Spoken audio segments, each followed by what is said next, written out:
Abigail Carter se serra contre la paroi intérieure de la diligence. Elle se fit aussi petite qu'une femme de sa taille le pouvait, ce qui n'était pas très petit du tout. Elle entendait déjà la foule qui se rassemblait dehors. Elle sentait déjà ce qui allait arriver.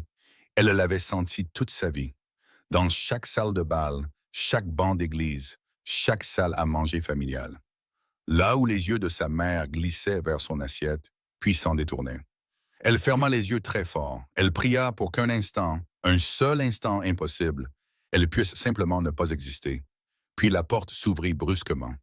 Si cette histoire vous touche déjà, abonnez-vous à la chaîne dès maintenant. Et laissez le nom de votre ville dans les commentaires. Je veux voir jusqu'où cette histoire peut voyager. Maintenant, retournons dans le Red Willow Valley, au Wyoming. C'était l'été de 1873, le jour où tout a changé pour Abigail Carter. Les rires commencèrent avant même qu'elle ne touche le sol. Elle les entendit au moment où sa botte trouva le marchepied en fer. Un petit ricanement bas, quelque part sur sa gauche, puis un autre. Puis une troisième voix se joignit, comme un chœur qui aurait été répété. Abigail Carter s'agrippa au cadre de la porte à deux mains. Elle se laissa descendre dans la rue poussiéreuse de Red Willow Valley, dans le territoire du Wyoming. Elle resta là, dans la chaleur écrasante de juillet, et elle les laissa regarder. Parce qu'elle avait appris il y a longtemps qu'il n'y avait aucun moyen de s'en cacher. « Grand Dieu !» dit une voix d'homme depuis la direction du saloon, sans même essayer d'être discret, sans même prendre la peine de baisser la voix.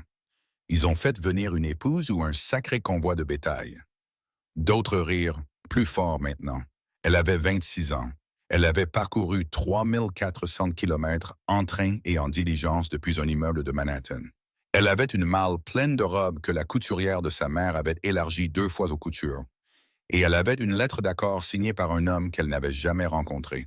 Et elle avait exactement 43 $ pliés dans la poche de son manteau de voyage. Elle n'avait rien d'autre. Elle se tenait dans la poussière et elle ne pleura pas. Elle s'était fait une promesse quelque part près de la frontière du Missouri. Elle s'était jurée de ne pas pleurer en arrivant. C'était la seule promesse qu'elle avait pu imaginer. « Tu as vu la taille de cet homme ?» dit une autre voix, plus jeune. Un des ouvriers du ranch appuyé contre le poteau devant le magasin général. Boone devait être vraiment désespéré.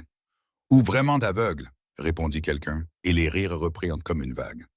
Abigail se pencha dans la diligence et sortit son sac de voyage. Il lui fallut ses 2 mains. Ses doigts transpiraient déjà à travers ses gants. Le soleil d'été du Wyoming n'avait rien à voir avec l'été à New York. Il n'avait aucune patience, aucune pitié, aucune ombre. Il s'abattait simplement sur tout comme un fer plat.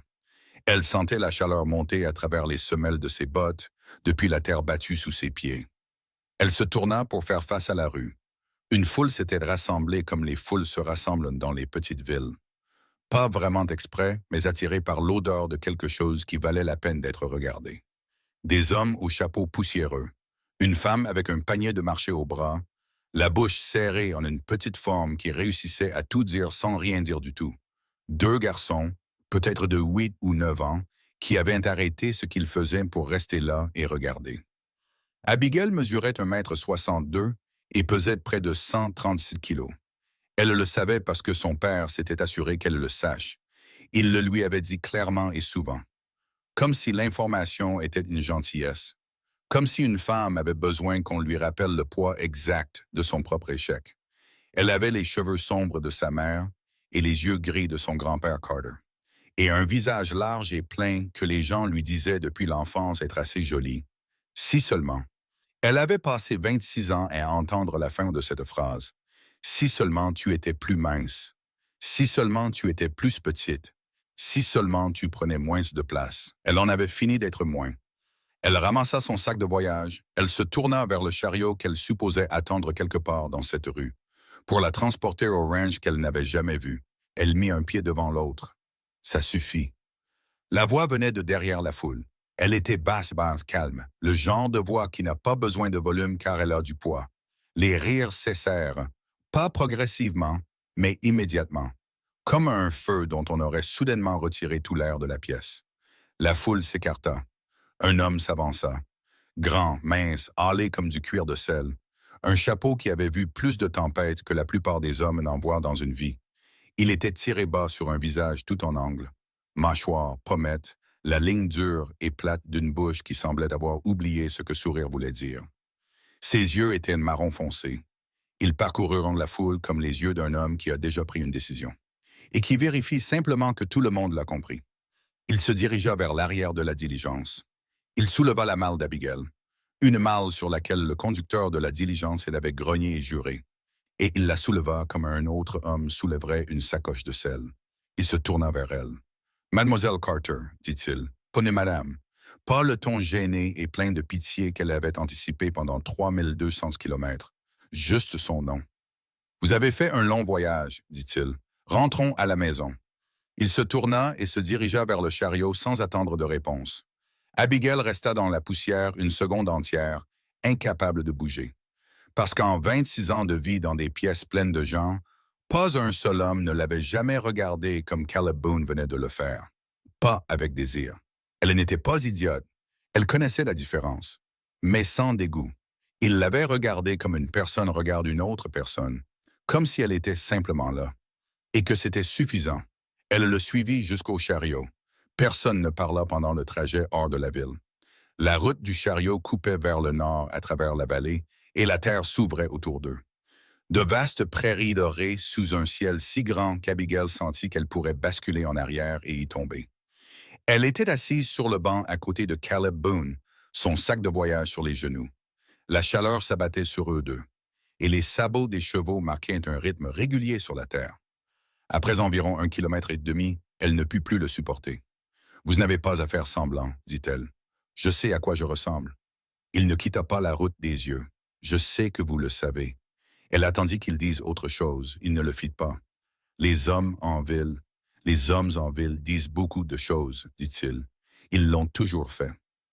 Cela affectera votre réputation. » Il la regarda alors, juste un instant, avant de regarder à nouveau la route. « Mademoiselle Carter, dit-il, j'ai signé un accord légal et je l'ai honoré. C'est l'homme que je suis. Je me fiche pas mal de ce que les hommes devant le saloon pensent des choix que je fais. » Elle regarda ses mains sur les rênes. De grandes mains, cailleuses. Une petite cicatrice sur le dos de la droite, blanche sur la peau tannée. « Pourquoi avez-vous publié une annonce pour une épouse? » dit-elle. « Un homme comme vous?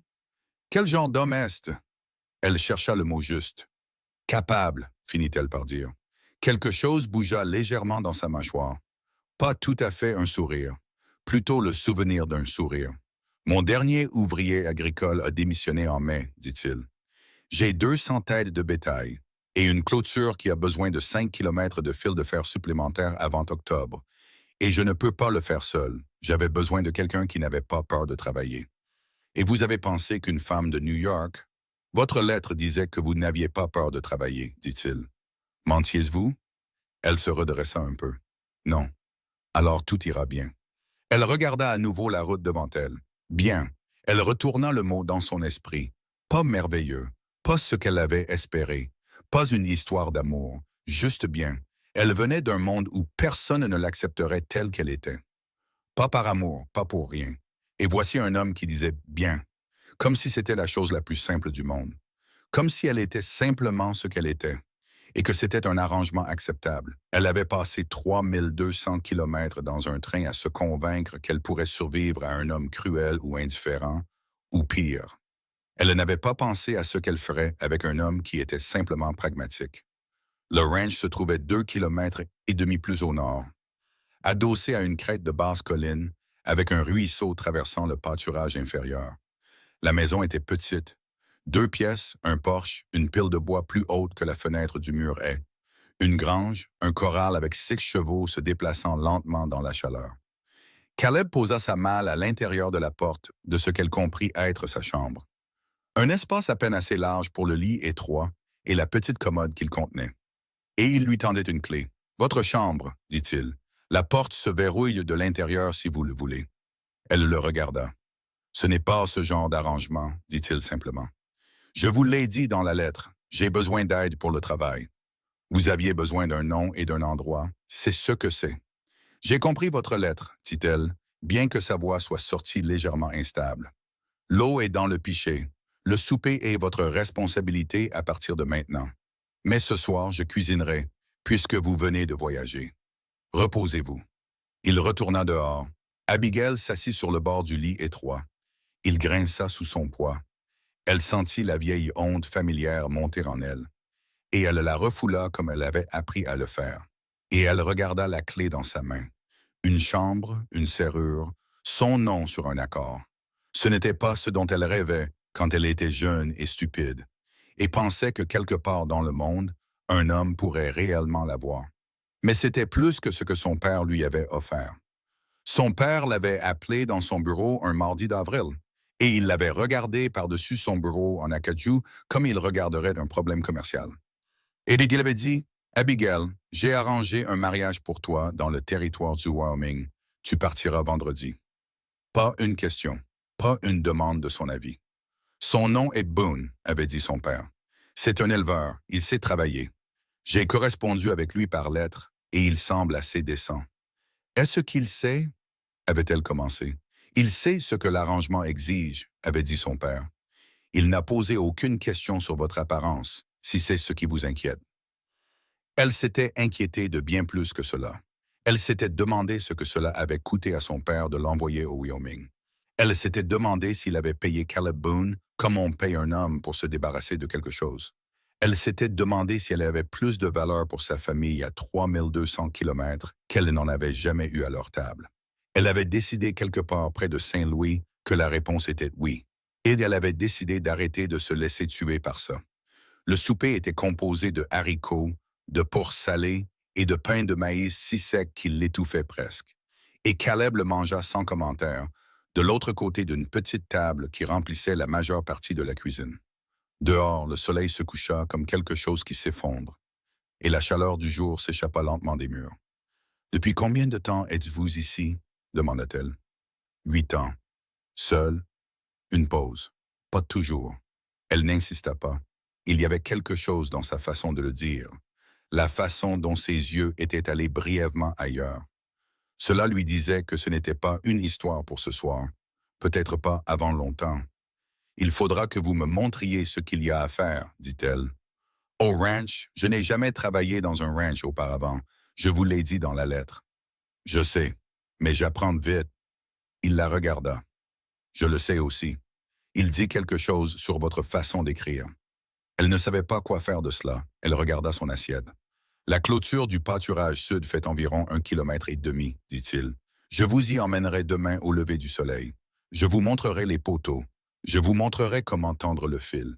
Ce n'est pas compliqué, juste dur pour les mains. »« Je ne m'inquiète pas pour mes mains. Vous le serez d'ici vendredi, dit-il.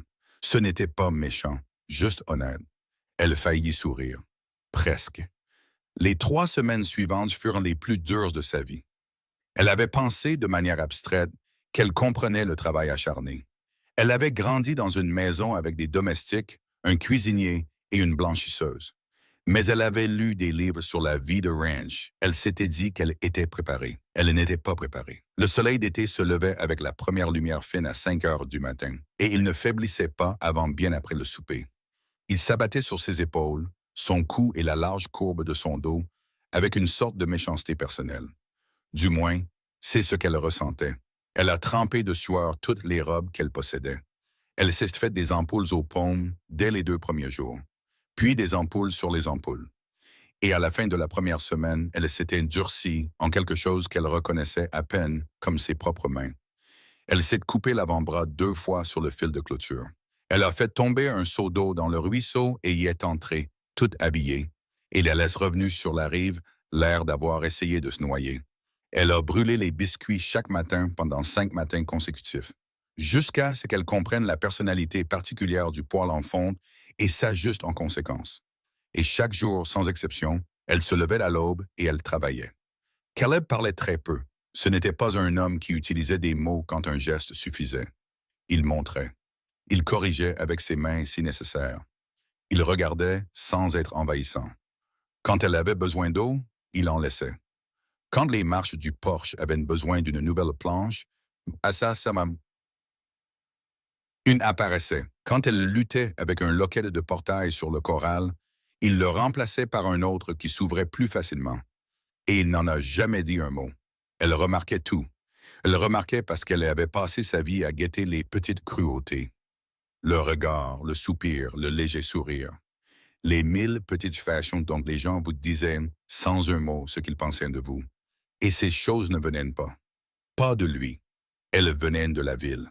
La première fois qu'elle conduisit le chariot seul un jeudi, 3 semaines après son arrivée, pour aller chercher des provisions au magasin général, une femme nommée Madame Aldridge bloqua les marches du magasin avec son panier. Elle regarda Abigail de haut en bas, comme une femme regarde quelque chose qu'elle trouve répréhensible dans son jardin. « Vous êtes donc la femme de Boone? » dit Madame Aldridge. « Je le suis, » dit Abigail. « Le son portait plus de poids qu'un paragraphe de mots. « Eh bien, c'est un homme bon. Il l'a toujours été. Un vrai gâchis. » Elle s'écarta et s'éloigna dans la rue. Un gâchis. Abigail entra dans le magasin et prit sa farine, son sel et son huile de lampe. Et elle ne regarda personne d'autre dans ce magasin, même si elle sentait leurs yeux sur elle tout le temps. Elle retourna au chariot. Elle chargea tout elle-même. Elle grimpa sur le banc. Ses mains tremblaient sur les rênes tout le long du chemin du retour. Et elle arrêta de les faire trembler à environ 1,5 kilomètre de la ville, en les pressant à plat contre ses cuisses et en respirant l'air chaud et sec jusqu'à ce que sa poitrine se détende. Ce soir-là, quand Caleb rentra de la clôture nord, elle était debout devant le poêle, et qu'elle n'en dit rien. Il s'assit à table. Il regarda son dos un moment. « La ville vous a bien traité ?» demanda-t-il. « Très bien, dit-elle. » Il ne dit rien d'autre. Mais le lendemain matin, il y avait une deuxième paire de gants de travail sur la rampe du porche. Meilleurs que les siens, épais et bien faits. Et elle comprit que dans le langage de Caleb Boone, c'était quelque chose qui ressemblait à des excuses pour toute la ville de Red Willow Valley. Elle les enfila. Ils lui allaient parfaitement. Elle ne savait pas comment il connaissait sa taille. On ne demanda pas. C'est à la fin de la 4e semaine qu'elle entendit le nom de Harlan Tuck pour la première fois. Elle était dans la grange, vérifiant la jument qui avait commencé à boiter 2 jours plus tôt. C'est alors que Pete Garfield, l'unique employé à temps partiel que Caleb employait 2 fois par semaine, arriva du sentier sud. Et il n'était pas seul. Un homme corpulent dans un beau manteau chevauchait à ses côtés. Chapeau à large bord, un cheval trop cher pour ce genre de travail. Il s'arrêta dans la cour et regarda la maison, la grange et le pâturage au-delà, avec le regard délibéré et calculateur d'un homme qui évalue le prix de ce qu'il voit. Caleb sortit de la maison un instant plus tard. « Tuck », dit-il d'un ton plat, sans aucune salutation. « Boone. » L'homme au beau manteau sourit. Le sourire n'atteignit pas ses yeux. Je ne faisais que passer. Je me suis dit que j'allais m'arrêter, voir comment la nouvelle mariée s'installe. Il regarda directement Abigail, qui était venue se tenir à l'entrée de la grange. Son sourire s'élargit. « Eh bien, dit-il lentement, vous n'exagériez pas dans votre lettre, Carter. » Abigail se figea. Caleb s'avança. Un pas, juste un, mais l'espace entre lui et Harlan Tuck se réduisit soudainement. « Tu vas garder une langue courtoise, » dit Caleb. « Oh, sans vouloir vous offenser. » Tuck leva les 2 mains, facile, théâtral. « Je dis juste que j'ai entendu dire que vous aviez pris femme, et je vois que c'est vrai. » Ses yeux retournèrent vers Abigail. « Vous vous installez bien, Madame Boone? »« Parfaitement bien, merci, dit-elle. » Sa voix ne trembla pas. Elle en était fière. « Bien, bien. » Tuck tourna lentement son cheval, examinant la ligne de clôture, le bétail dans le pâturage nord, l'état de la grange. « Belle parcelle de terre, Boone. Je l'ai toujours dit. Dommage pour la situation des droits sur l'eau. »« Il n'y a pas de situation des droits sur l'eau, » dit Caleb. Tuck sourit à nouveau. « Pas encore, » dit-il agréablement. « Passez une bonne après-midi maintenant. » Il partit à cheval. Caleb le regarda partir. Sa mâchoire était serrée et ses yeux étaient fixes. Et Abigail pouvait voir, même à 2 mètres de distance, que quelque chose en lui était passé à un mode plus dur, plus prudent. Elle attendit que les battements de sabots s'estompent. « Qui est-ce » demanda-t-elle. « Harlan Tuck, » dit Caleb. « Il possède la plus grande exploitation de bétail à l'est de la crête. » Il ne quitta pas des yeux la direction dans laquelle Tuck était parti. « Il essaie d'acheter ce ranch depuis 3 ans. Et vous ne vendez pas? »« Non. »« Quelle est la situation des droits sur l'eau? » Il la regarda. « Il n'y en a pas, dit-il, pour l'instant. Une pause. Il en créera une. » Elle se tenait à l'entrée de la grange et le regardait. et elle pensa à la façon dont Tuck avait regardé sa terre, parce qu'elle y pensait déjà comme sa terre. Elle réalisa que quelque part au cours des 4 dernières semaines, c'était devenu le cas, et la façon dont ses yeux s'étaient posés sur chaque poteau de clôture, chaque abreuvoir et chaque sentier à bétail avec la mesure d'un expert derrière eux. « Que fait-il pour en créer une » demanda-t-elle. Caleb la regarda un moment comme s'il décidait quelque chose. « Il détourne l'eau, dit-il, en amont. Il possède maintenant la propriété Garner, celle qui borde le North Creek. S'il construit un barrage sur le ruisseau au-dessus de la jonction, notre pâturage sud s'assèche. Le bétail ne peut pas y paître. » Une pause. « J'ai environ 2 mois avant que la chaleur de l'été ne rende la situation critique. Qu'allez-vous faire? » « Je ne sais pas encore, dit-il. Il retourna dans la maison. Abigail resta longtemps à l'entrée de la grange, regardant vers le nord, là où le ruisseau traçait une fine ligne argentée dans l'herbe avant de disparaître dans la crête. Elle n'était pas venue ici pour une histoire d'amour, elle le savait. Elle était venue ici parce que son père avait payé un homme pour la prendre. Et elle avait décidé dans un train, quelque part à l'ouest du fleuve Missouri, qu'elle allait faire quelque chose de la vie qu'elle trouverait à son arrivée. Elle allait être utile, elle allait être capable, elle allait valoir quelque chose, même si la seule personne qui tenait les comptes était elle-même. Mais quelque part au cours des 4 dernières semaines, entre le fil de clôture, les biscuits brûlés et une paire de gants de travail laissés sur une rampe de Porsche sans un seul mot, quelque chose avait changé. Elle n'essayait pas seulement de survivre ici, elle voulait le protéger. Ce soir-là, après le souper, elle s'assit à la table de la cuisine avec les papiers du ranch étalés devant elle, pendant que Caleb nettoyait le harnais à la lumière de la lampe. Elle avait demandé à les voir. Il les avait apportés sans poser de questions. Elle n'était pas, par nature, une femme à qui on avait accordé beaucoup de crédit pour son intelligence. Elle avait été éduquée. Son père croyait dans l'éducation de manière abstraite.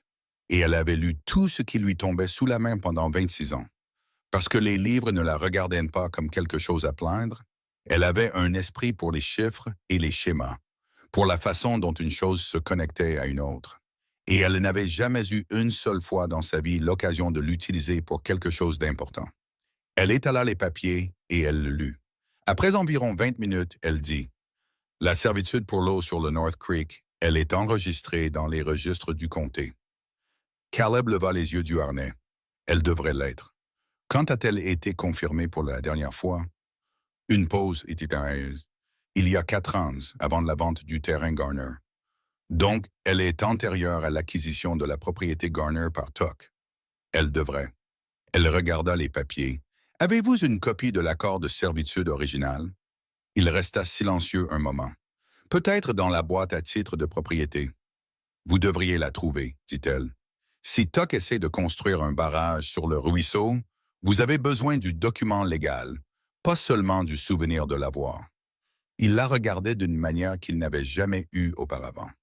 Pas avec surprise exactement, plutôt comme une recalibration. « Je le chercherai demain, » dit-il. « Ce soir, dit-elle en levant les yeux des papiers. » Il la regarda, puis il se leva, alla dans la pièce du fond et revint 5 minutes plus tard avec une boîte à titres en fer blanc. Il la posa sur la table. Elle l'ouvrit et commença à parcourir les papiers. Et il s'assit en face d'elle et la regarda travailler sans rien dire du tout. Ils restèrent assis comme ça pendant 2 heures. C'était, pensa-t-elle, les 2 heures les plus agréables qu'elle ait passées avec une autre personne depuis plus longtemps qu'elle ne pouvait s'en souvenir. À 10 heures, elle trouva l'accord de servitude. 3 pages manuscrites, avec témoins et daté de 1869. Langage clair, limite claire, priorité légale claire. Elle le posa sur la table entre eux. « Voilà, dit-elle. » Il le regarda, puis il la regarda. « Vous vous y connaissez en droit, dit-il. »« Je sais lire, dit-elle, ce qui est plus que ce que la plupart des gens pensent de moi. » Quelque chose passa sur son visage. Pas de la pitié, elle aurait reconnu la pitié. Autre chose, quelque chose de plus proche du respect. « J'irai au bureau du comté demain matin, dit-il, le faire enregistrer à nouveau correctement. » « Bien, dit-elle. Elle rassembla les autres papiers en une pile. Ses mains étaient plus stables qu'elles ne l'avaient été depuis des semaines. « Et Caleb? » Il la regarda. « Tuck est venu ici pour voir ce que vous avez, dit-elle. Il a regardé le bétail, la clôture, l'eau et la terre. Mais il ne m'a pas regardé. Elle croisa son regard. C'était son erreur. Caleb Boone resta silencieux un long moment.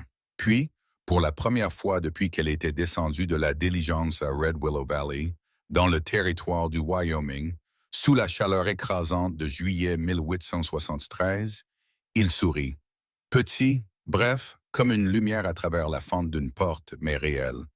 Je suppose que oui, dit-il. Caleb partit pour le chef-lieu du comté avant le lever du soleil. Abigail entendit son cheval partir alors qu'elle était encore allongée dans le noir sur le lit étroit. Écoutant le ruisseau, le son des insectes du matin et la façon dont cette terre respirait différemment de tout autre endroit où elle avait vécu. Elle se leva, elle alluma le poêle, elle fit des biscuits de la bonne manière maintenant, celle qu'elle avait finalement comprise. Et elle laissa une assiette couverte d'un tissu sur la table. Et elle sortit à la grange et commença à nourrir les animaux sans lui. Elle ne se demanda pas si c'était son travail ou le sien. Il n'y avait pas de telle distinction ici. Il y avait juste du travail à faire et des mains qui pouvaient le faire. Le temps qu'elle finisse avec les chevaux, qu'elle vérifie la porte de la clôture sud et qu'elle transporte de l'eau jusqu'à l'abreuvoir du corral, le soleil tapait déjà fort sur sa nuque, et sa robe était trempée aux épaules. Elle revint sur le porche et but une tasse d'eau entière sans s'arrêter. Puis elle resta là un moment, regardant la vallée. C'était l'endroit le plus beau où elle ait jamais été de sa vie. Elle n'avait toujours pas compris quoi faire de ce fait. Elle ne s'attendait pas à ressentir autre chose pour le territoire du Wyoming que le soulagement d'avoir survécu au voyage. Elle ne s'attendait pas à se réveiller chaque matin en voulant en parcourir chaque centimètre. Elle entra et mangea un biscuit debout au comptoir. Et elle regarda les papiers encore étalés sur la table de la veille. Harlan Tuck. Elle pensa à ses yeux, à la façon dont il regardait la terre, à la façon dont il l'avait regardée. Comme si elle était un meuble, comme si elle était insignifiante. Comme si tout ce qui se passait entre Abigail Carter, ce ranch, ce mariage et cette vallée était quelque chose qu'il pouvait contourner sans effort pour obtenir ce qu'il voulait vraiment. Elle avait connu des hommes comme Harlan Tuck toute sa vie. Ils avaient des noms et des manteaux différents, mais ils avaient tous les mêmes yeux. Les yeux d'un homme qui n'a jamais rien perdu et ne peut en imaginer la possibilité. Elle prit un crayon et tira une feuille de papier vierge du bas de la pile. Et elle commença à écrire tout ce dont elle se souvenait du document de servitude. Chaque borne, chaque date, chaque nom. Elle écrivait encore quand elle entendit des sabots dans la cour. Elle leva les yeux. Ce n'était pas Caleb. Pete Garfield entra par la porte de la grange. L'employé à temps partiel, un homme mince dans la quarantaine avec un nez brûlé par le soleil et le strabisme permanent de quelqu'un qui a passé trop d'années à regarder la lumière de l'Ouest. Et il s'arrêta quand il la vit à table et retira son chapeau. « Bonjour, Madame Boone, dit-il. Je ne m'attendais pas à vous voir si tôt. »« Je suis toujours levé tôt, dit-elle. Qu'est-ce qui ne va pas? » Il hésita. « Pete, dit-elle. Qu'est-ce qui ne va pas? » Il tourna son chapeau dans ses mains. « Je suis passé près du North Creek en venant, dit-il. Il y a une équipe sur la propriété Garner. 7 hommes. On dirait qu'ils transportent du bois. » Abigail posa son crayon. « Du bois pourquoi? »« Pour une charpente, dit-il. Madame, je crois qu'ils construisent un barrage. » La pièce devint silencieuse, à l'exception du tic-tac du poêle. « Où en sont-ils? » dit-elle. « Ils viennent de commencer, dit-il. Peut-être une journée de travail, peut-être 2. » Elle se leva. « Combien de temps avant que cela n'affecte le débit du ruisseau ici? » Il la regarda avec une expression qui disait qu'il ne s'attendait pas à cette question de sa part, qu'il ne s'attendait pas à ce qu'elle en sache assez pour la poser. « 1 semaine, dit-il. Peut-être moins s'il travaille un vite et que le bois se tient. »« Caleb est au bureau du comté, dit-elle. Il fait enregistrer la servitude. »« C'est une bonne chose, dit Pete, et elle put voir le soulagement traverser son visage. « C'est une très bonne chose. Mais Madame Boone, il s'arrêta. « Dites-le, dit-elle. Tuck a un avocat, un type nommé Drummond, qui l'accompagne parfois. S'il conteste la servitude, même un document légal peut être bloqué dans le système judiciaire pendant des mois. Et si le ruisseau est à sec d'ici là, il ne finit pas sa phrase. Il n'en avait pas besoin. Abigail regarda les papiers sur la table. Puis elle regarda Pete. « Pouvez-vous retourner au North Creek? » dit-elle. « Pas assez près pour qu'il vous voie, juste observer, compter les hommes, compter le bois. Notez à quelle heure il commence et arrête de travailler. Il cligna des yeux. Vous voulez que je les surveille? Je veux des preuves, dit-elle. Si cela va au tribunal, nous avons embrûlé Daisy. D'où est comme? Nous avons besoin de plus qu'un papier. Nous avons besoin d'un enregistrement du début de la construction du barrage par rapport à l'enregistrement de la servitude. Comprenez-vous? Pete Garfield remit lentement son chapeau sur sa tête. Il la regardait comme les gens la regardaient quand elle les surprenait, et elle avait appris à reconnaître ce regard, même quand il venait de quelqu'un qui ne voulait aucun mal. « Oui, madame, dit-il, je comprends. »« Allez-y, dit-elle, et Pete ne les laissait pas vous voir. » Il partit, elle resta seule à table, pressant ses deux mains d'aplat sur les papiers et respirant. Une semaine, peut-être moins.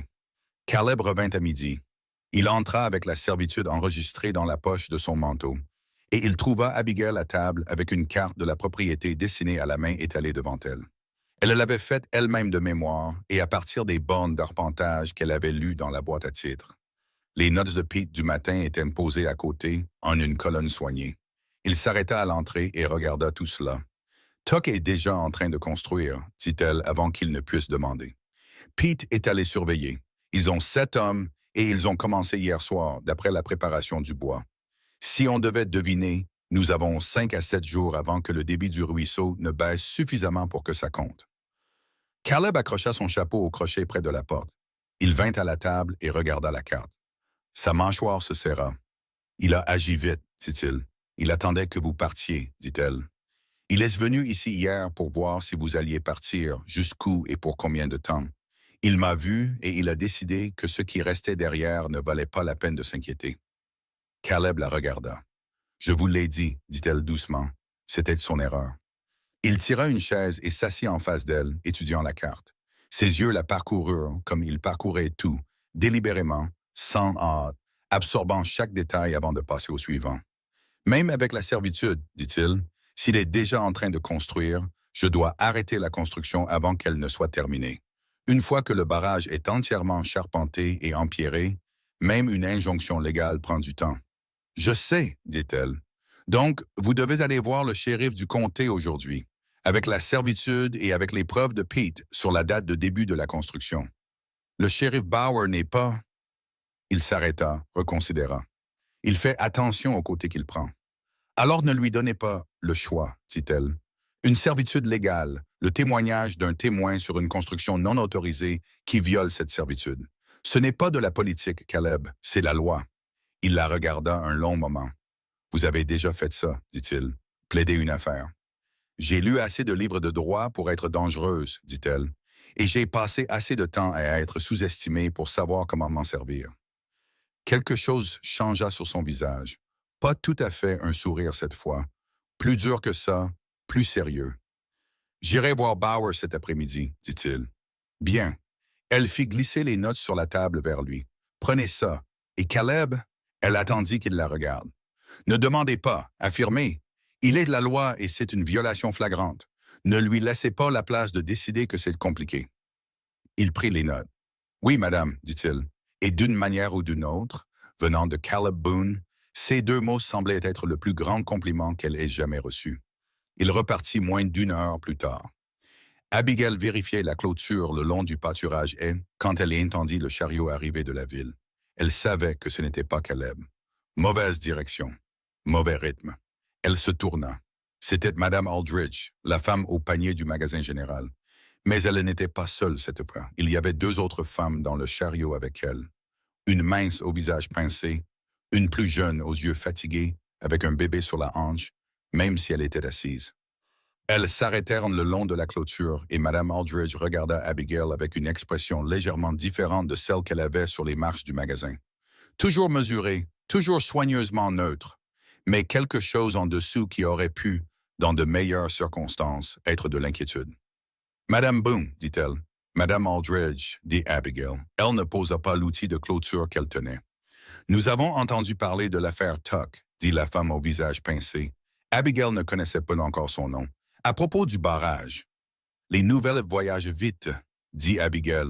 Elles le font toujours dans une vallée de 7 balles, dit Madame Aldridge. Elle fit une pause. Le ranch de Boone alimente en eau 3 autres propriétés en aval de la jonction du ruisseau. Le saviez-vous? Abigail ne le savait pas. Elle garda un visage impassible. Je le sais maintenant, dit-elle. Les Harrison, dit Madame Aldridge, hochant la tête vers la femme plus jeune aux yeux fatigués. Et la famille Connolly et le vieux Walt Prescott, bien qu'il n'ait plus de famille dont ils doivent s'inquiéter. Elle regarda Abigail fixement. Si ce ruisseau s'assèche, ce ne sont pas seulement vos bêtes qui souffrent. Je sais, dit Abigail. Tuck le sait aussi, dit la femme au visage pincé. Il veut chasser les gens de cette partie de la vallée depuis 2 ans. S'il peut couper l'eau et affamer les petits ranges, il peut les acheter à bas prix. Abigail regarda la jeune femme, Madame Harrison apparemment, qui n'avait rien dit, mais dont les yeux étaient fixés sur le visage d'Abigail avec une attention brute et sans défense. « Quel âge a le bébé? » dit Abigail. Madame Harrison cligna des yeux. « 7 mois, dit-elle. Votre mari est-il en bonne santé? » Il l'est, dit-elle prudemment. Mais nous avons 40 têtes de bétail, et si nous perdons l'eau du pâturage d'été, vous ne la perdrez pas, dit Abigail. Les 3 femmes la regardèrent. Elles n'avaient pas prévu de le dire. Elle sortit comme la vérité le fait est parfois. Pas tant une promesse qu'une déclaration de ce qui allait se passer. Parce que l'alternative n'était pas quelque chose qu'elle était prête à permettre. Caleb est au bureau du shérif en ce moment, dit-elle, avec une servitude enregistrée et un témoignage de construction non autorisé.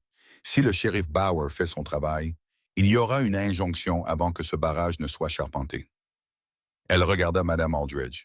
Mais je veux savoir tout ce que vous savez sur Arlen Tuck, son exploitation, son avocat, quiconque dans cette vallée qui serait prêt à se présenter devant un juge si cela s'avère nécessaire. Madame Aldridge resta silencieuse un moment, puis elle dit « Vous n'êtes pas ce à quoi je m'attendais, Madame Boone. »« Non, dit Abigail, je sais. » Madame Aldridge descendit du chariot sans y être invitée. La femme au visage pincé suivit. Madame Harrison tendit le bébé à Madame Aldridge avec l'aisance pratiquée des femmes qui se partagent les enfants sans cérémonie, et descendit aussi. « Il y a de l'ombre près de la grange, dit Abigail. Je vais chercher de l'eau. » Elles s'assirent dans la bande d'ombre du côté ouest de la grange pendant 1 heure et demie. Les femmes parlèrent et Abigail écouta, et elle en apprit plus sur le Red Willow Valley en ces 98 minutes qu'au cours des 4 semaines précédentes.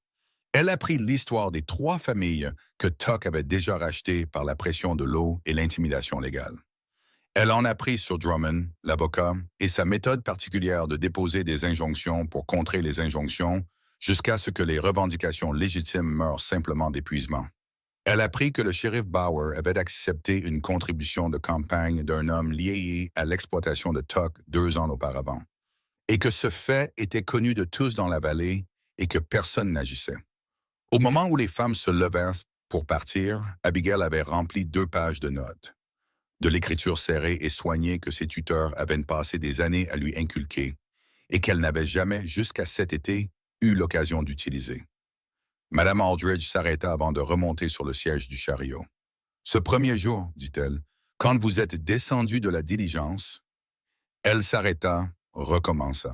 « Je n'ai pas été gentille avec vous. »« Non, convint Abigail. « Je ne vous connaissais pas, dit Madame Aldridge. Ce n'était pas tout à fait des excuses. Plutôt la reconnaissance que des excuses étaient dues et le premier pas pour les présenter. Vous me connaissez maintenant, dit Abigail. Madame Aldridge hocha la tête une fois. Quelque chose sur son visage s'était installé dans une forme différente de celle qu'elle portait en ville. « Oui, dit-elle. C'est vrai. » Elle est partie. Abigail resta dans la cour avec ses 2 pages de notes et les regarda s'éloigner. Et elle sentit quelque chose pour lequel elle n'avait pas de nom précis. Pas le triomphe. Il était trop tôt pour ça. Pas l'appartenance. Pas encore. Quelque chose de plus petit que l'appartenance, mais pointant dans la même direction. Comme une porte qui avait été fermée, toute sa vie s'était déplacée. Pas ouverte, pas encore, mais plus entièrement fermée. Caleb rentra au crépuscule sans les nouvelles qu'elle avait espérées. Elle le sut à sa façon de traverser la cour. Caleb Boone n'était pas un homme qui exprimait beaucoup par son visage, mais elle avait appris à le lire en 4 semaines, de la même manière qu'on apprend à lire le temps dans un nouveau climat. Dans la posture de ses épaules, dans la longueur de sa foulée, dans la façon dont ses mains pendaient à ses côtés. Ce soir, elle les pendait mal. « Bauer », dit-elle quand il entra. Il accrocha son chapeau.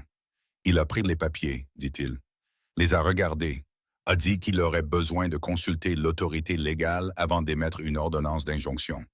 Il fait traîner les choses, dit Abigail. Il fait traîner les choses, confirma Caleb. Combien de temps? Il a dit 3 jours. Le barrage de Tuck sera charpenté dans 3 jours, dit-elle d'un ton plat. Je sais. Il s'assit. Il se frotta le visage avec ses 2 mains, un geste qu'elle ne lui avait pas vu faire auparavant, et elle comprit soudain à quel point il était fatigué. Pas seulement d'aujourd'hui, de 3 ans de ça. De 3 ans à tenir cette terre contre quelque chose de plus grand que lui. Sans assez de mains, sans assez d'argent, sans personne qui se tiendrait à côté de lui pour dire « Je vois ce que tu combats et je le combats avec toi ». Elle s'assit en face de lui. « Drummond », dit-elle, il la regarda. « L'avocat de Tuck, j'ai parlé aux femmes de la ville aujourd'hui. Elles savent comment il travaille. Il dépose retard sur retard jusqu'à ce que la revendication légitime s'effondre sous son propre poids. » Elle posa ses notes sur la table. « Nous ne pouvons pas nous battre dans le système du comté, Caleb. Bowers est compromis et Drummond connaît toutes les tactiques de temporisation. Si nous attendons les tribunaux, nous perdons. » « Alors que faisons-nous, dit-il. Elle y avait pensé depuis le départ des femmes. Elle avait retourné le problème dans tous les sens, de la même manière qu'on retourne un problème jusqu'à ce qu'il vous montre son autre côté. « Nous passons au-dessus de Bauer, dit-elle. Il y a un juge territorial à Laramie, circuit fédéral. Il a compétence sur les litiges de comté impliquant des droits de propriété sur des servitudes enregistrées. Si nous déposons une requête directement auprès de son tribunal, Bauer ne peut pas faire traîner et Drummond ne peut pas retarder dans le système du comté, parce que ce ne sera pas dans le système du comté. » Caleb la fixa. « C'est un voyage de 2 jours pour Laramie. »« Je sais, dit-elle, et nous aurions besoin d'un dépôt légal en bonne et due forme, une pétition formelle. »« Je peux l'écrire, dit-elle. » Le silence s'étira entre eux. « Abigail, dit-il son prénom. La première fois qu'il l'utilisait. « J'ai engagé une épouse par correspondance. Je ne m'attendais pas. » Il s'arrêta, regarda ses mains, puis la regarda à nouveau. « Je ne sais pas ce que j'ai fait pour mériter que quelqu'un comme vous descende de cette diligence. » Elle sentit les mots la frapper quelque part au centre de sa poitrine, d'une manière à laquelle elle ne s'était pas préparée. « Votre père ne m'a pas payé, dit-il doucement. Je veux que vous le sachiez, quoi que vous ayez pensé depuis votre arrivée. Il a écrit, et j'ai répondu. Et quand j'ai dit oui, je l'ai dit parce que j'ai fait un choix, pas à cause de l'argent. Elle n'avait pas su qu'elle avait besoin d'entendre ça jusqu'à ce qu'elle l'entende. Et quelque chose dans sa gorge se serra et elle le refoula comme elle refoulait tout, comme elle refoulait les choses depuis 26 ans. Mais c'était plus difficile à refouler cette fois. « Pourquoi ?» dit-elle. Sa voix sortit plus petite qu'elle ne l'avait prévu. « Vous ne m'aviez jamais vu. Vous ne saviez pas. » « Je le savais d'après vos lettres, dit-il. Une femme qui écrit comme vous écrivez. » Il s'arrêta, secoua la tête. « Je ne savais pas si vous resteriez, dit-il. C'était la seule chose dont je n'étais pas sûr, mais je savais que vous valiez de la peine de demander. » Elle le regarda à travers la table, à la lumière de la lampe, et elle pensa à 26 ans de si seulement, et à un père qui la regardait comme un problème à résoudre, et à une mère qui ne pouvait pas la regarder dans les yeux, et à une ville pleine de pièces où elle prenait trop de place. Elle pensa à une paire de gants de travail sur une rampe de poche. « J'écrirai la pétition ce soir, dit-elle. Vous partirez pour Laramie aux premières lueurs. » Il hocha la tête. Puis il se leva, alla au poêle, versa 2 tasses de café et en posa une devant elle sans demander si elle en voulait. Et elle comprit que cela aussi, à sa manière, était la façon dont Caleb Boone lui disait quelque chose pour lequel il n'avait pas les mots. Elle tira une feuille de papier vierge de la pile. Elle commença à écrire. Dehors, la nuit d'été pressait contre les fenêtres et le ruisseau coulait dans le noir. Et quelque part sur la crête nord, dans le bois et les ombres, l'équipe de Harlan Tugg travaillait encore à la lumière des lanternes. Ils avaient 5 jours, peut-être moins. Et pour la première fois de sa vie, Abigail Carter ne se cachait pas d'un combat. C'était elle qui le menait, et elle n'avait aucune intention de perdre. Caleb partit avant que le ciel ne soit assez clair pour voir sa main devant son visage. Abigail l'entendit sceller son cheval dans la grange. Elle resta allongée dans le noir et écouta, et elle ne sortit pas pour lui dire au revoir. Parce qu'elle sentait, sans pouvoir l'expliquer, qu'il ne le voudrait pas. Ce n'était pas un homme qui gérait bien les adieux. Elle l'avait compris dès la première semaine. Elle se leva plus tôt et posa la pétition sur la table où il la trouverait avant de partir. 12 pages écrites serrées avec chaque date, borne et citation légale pertinente qu'elle avait pu tirer des documents de la boîte à titres, de sa mémoire et des notes qu'elle avait prises les 2 jours précédents. Elle avait travaillé jusqu'à plus de minuit, la main endolorie. Elle avait continué à écrire. Elle l'entendit entrer. Le silence qui signifiait qu'il lisait. Le silence plus long qui signifiait qu'il l'avait lu une fois et la relisait. Puis ses pas traversèrent de la cuisine et elle entendit la porte d'entrée s'ouvrir et se fermer. Et un instant plus tard, son cheval s'éloignait de la cour vers le nord, à un galop régulier. Et il n'était pas venu à sa porte. Mais quand elle entra dans la cuisine 20 minutes plus tard, il y avait une tasse de café sur la table, encore chaude. Il l'avait faite avant de partir. Il l'avait posée là où elle la trouverait. Elle enroula ses 2 mains autour de la tasse et se tint à la fenêtre. Elle regarda l'obscurité s'éclaircir sur les bords. Et elle pensa que c'était peut-être la forme de tendresse la plus étrange et la plus spécifique qu'on lui ait jamais montrée. Pas de mots, jamais de mots avec Caleb Boone. Juste du café chaud dans le noir, un cheval se dirigeant vers le nord, et un homme transportant 12 pages de son travail vers un juge fédéral à 2 jours de là. Elle but le café. Elle alla travailler. Pete arriva au lever du soleil avec de pires nouvelles qu'hier. Ils ont travaillé toute la nuit, dit-il avant même que son cheval ne se soit arrêté. Il descendit et son visage était tendu. À la lanterne, 6 hommes, peut-être 7. Ils ont monté la charpente principale, Madame Boone. Le transport des pierres a commencé ce matin. Abigail sentit un froid lui traverser l'estomac. Des pierres? Oui, madame. Une fois qu'ils commenceront à maçonner des pierres dans cette charpente, une injonction n'empêchera pas l'eau d'être déjà détournée. Il faudra des semaines pour la démanteler, même avec une ordonnance du tribunal. Il retira son chapeau. Nous avons peut-être 3 jours, moins s'il se dépêche. Caleb n'atteindra Laramie que demain soir, dit-elle. Je sais. Elle réfléchit vite. Qui d'autre est au courant de la construction en ville? La moitié de la vallée maintenant, dit Pete. Des nouvelles comme ça ne restent pas secrètes. Alors j'ai besoin que vous alliez chez les Harrison, chez les Connolly et chez Walt Prescott, dit-elle. Dites-leur ce que vous m'avez dit et dites-leur de venir ici ce soir. Il hésita. Madame Boone, qu'est-ce que vous prévoyez? Je prévois de m'assurer que si Caleb revient avec une injonction, il y ait encore quelque chose qui vaille la peine d'être enjoint, dit-elle. Allez-y, Pete. Il partit. Elle resta dans la cour et regarda vers le nord, vers la crête. Et elle pensa intensément à Harlan Tuck, et aux hommes qui agissent vite quand ils pensent que personne ne les regarde, et à ce qu'elle avait exactement à sa disposition en ce moment précis qu'elle pouvait utiliser. La réponse, quand elle lui vint, était si simple qu'elle faillit d'en rire. Elle entra et écrivit 3 lettres.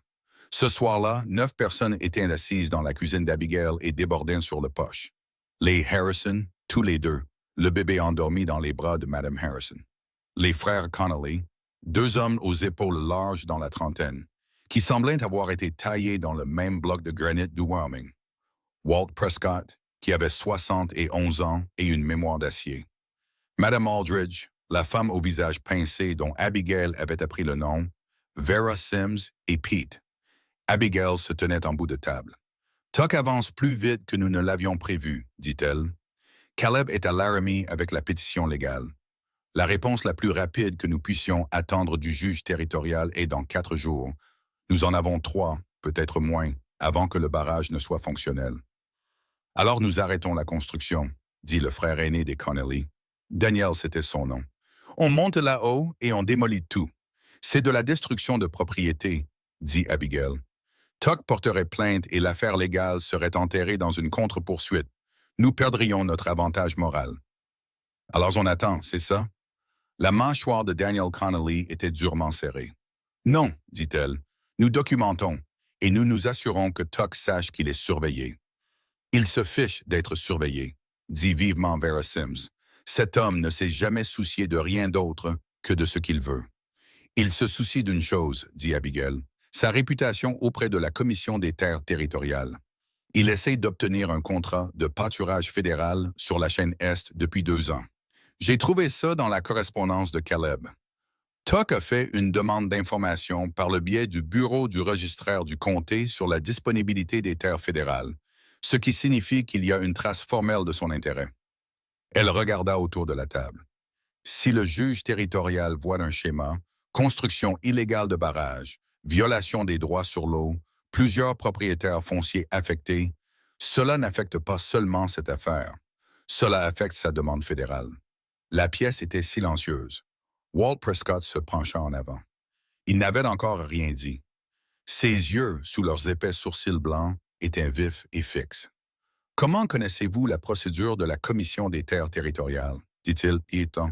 Ce n'était pas une question accusatrice, juste directe. Mon grand-père Carter a construit 3 chemins de fer, dit Abigail. J'ai lu chaque correspondance qui est passée par cette maison pendant 20 ans. Le droit foncier et hydrique fédéral en représentait environ 1/3. Walt Prescott la regarda un long moment, puis il hocha la tête une fois, lentement, comme si quelque chose qu'il avait suspecté venait d'être confirmé. « De quoi avez-vous besoin de notre part? » dit-il. « Des témoins, dit-elle, des déclarations écrites de chaque propriétaire foncier affecté par le ruisseau, datées d'aujourd'hui, signées, notariées si possible. Madame Aldridge, y a-t-il un notaire en ville? » « Le juge Hawley fait des notarisations, dit Madame Aldridge. Il n'est pas ami avec Tuck. »« Bien, j'ai besoin de ces déclarations pour demain matin et j'ai besoin de quelqu'un pour aller au site du barrage toutes les 4 heures et documenter l'avancement de la construction. Combien d'hommes? À quel stade de la construction? Heure exacte notée. Je m'occuperai de l'écriture, dit Pete. J'ai besoin que les lettres que j'ai écrites aujourd'hui soient envoyées par le postier de demain, dit-elle. Une au bureau du commissaire des terres territoriales à Cheyenne, une au Wyoming Territorial Gazette. Ils ont un correspondant qui couvre les litiges fonciers et une au greffier du tribunal de circuit fédéral à Laramie, pour que lorsque Caleb arrivera, ils aient déjà des informations de base.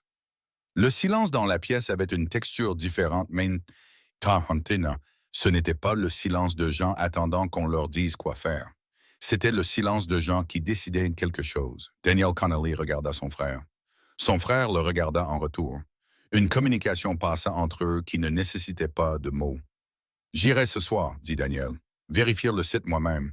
Je connais ces sentiers mieux que Pete. Sans vouloir t'offenser, Pete. »« Pas de problème, dit Pete.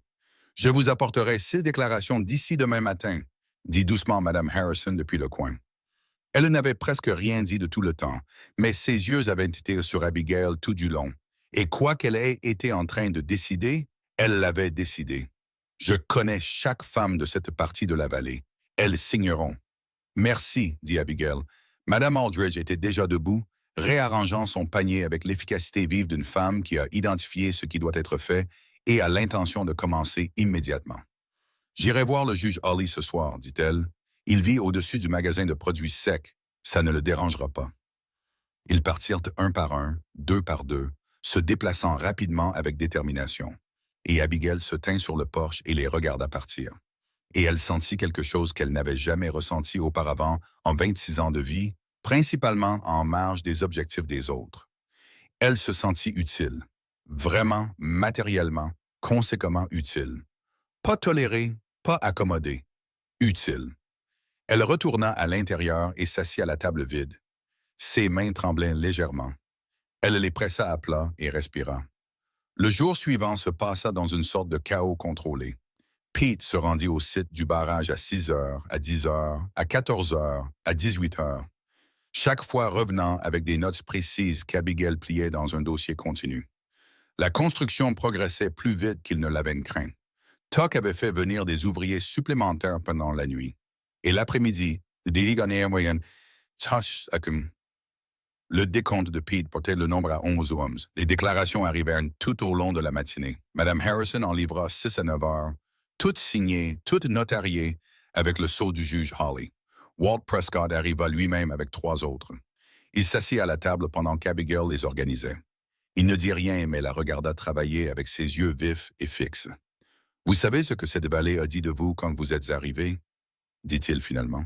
« J'en ai une idée générale, dit-elle. Vous voulez savoir ce que j'ai dit? » Elle leva les yeux vers lui. « J'ai dit, attendez, dit Walt Prescott. Je l'ai dit à mon voisin, le mari d'Aldridge. avant qu'il ne décède. Je lui ai dit, « Attendez et voyez quel genre de femme elle s'avère être.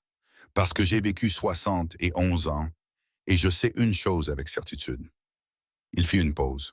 On ne peut pas juger une personne avant qu'elle ne soit mise à l'épreuve.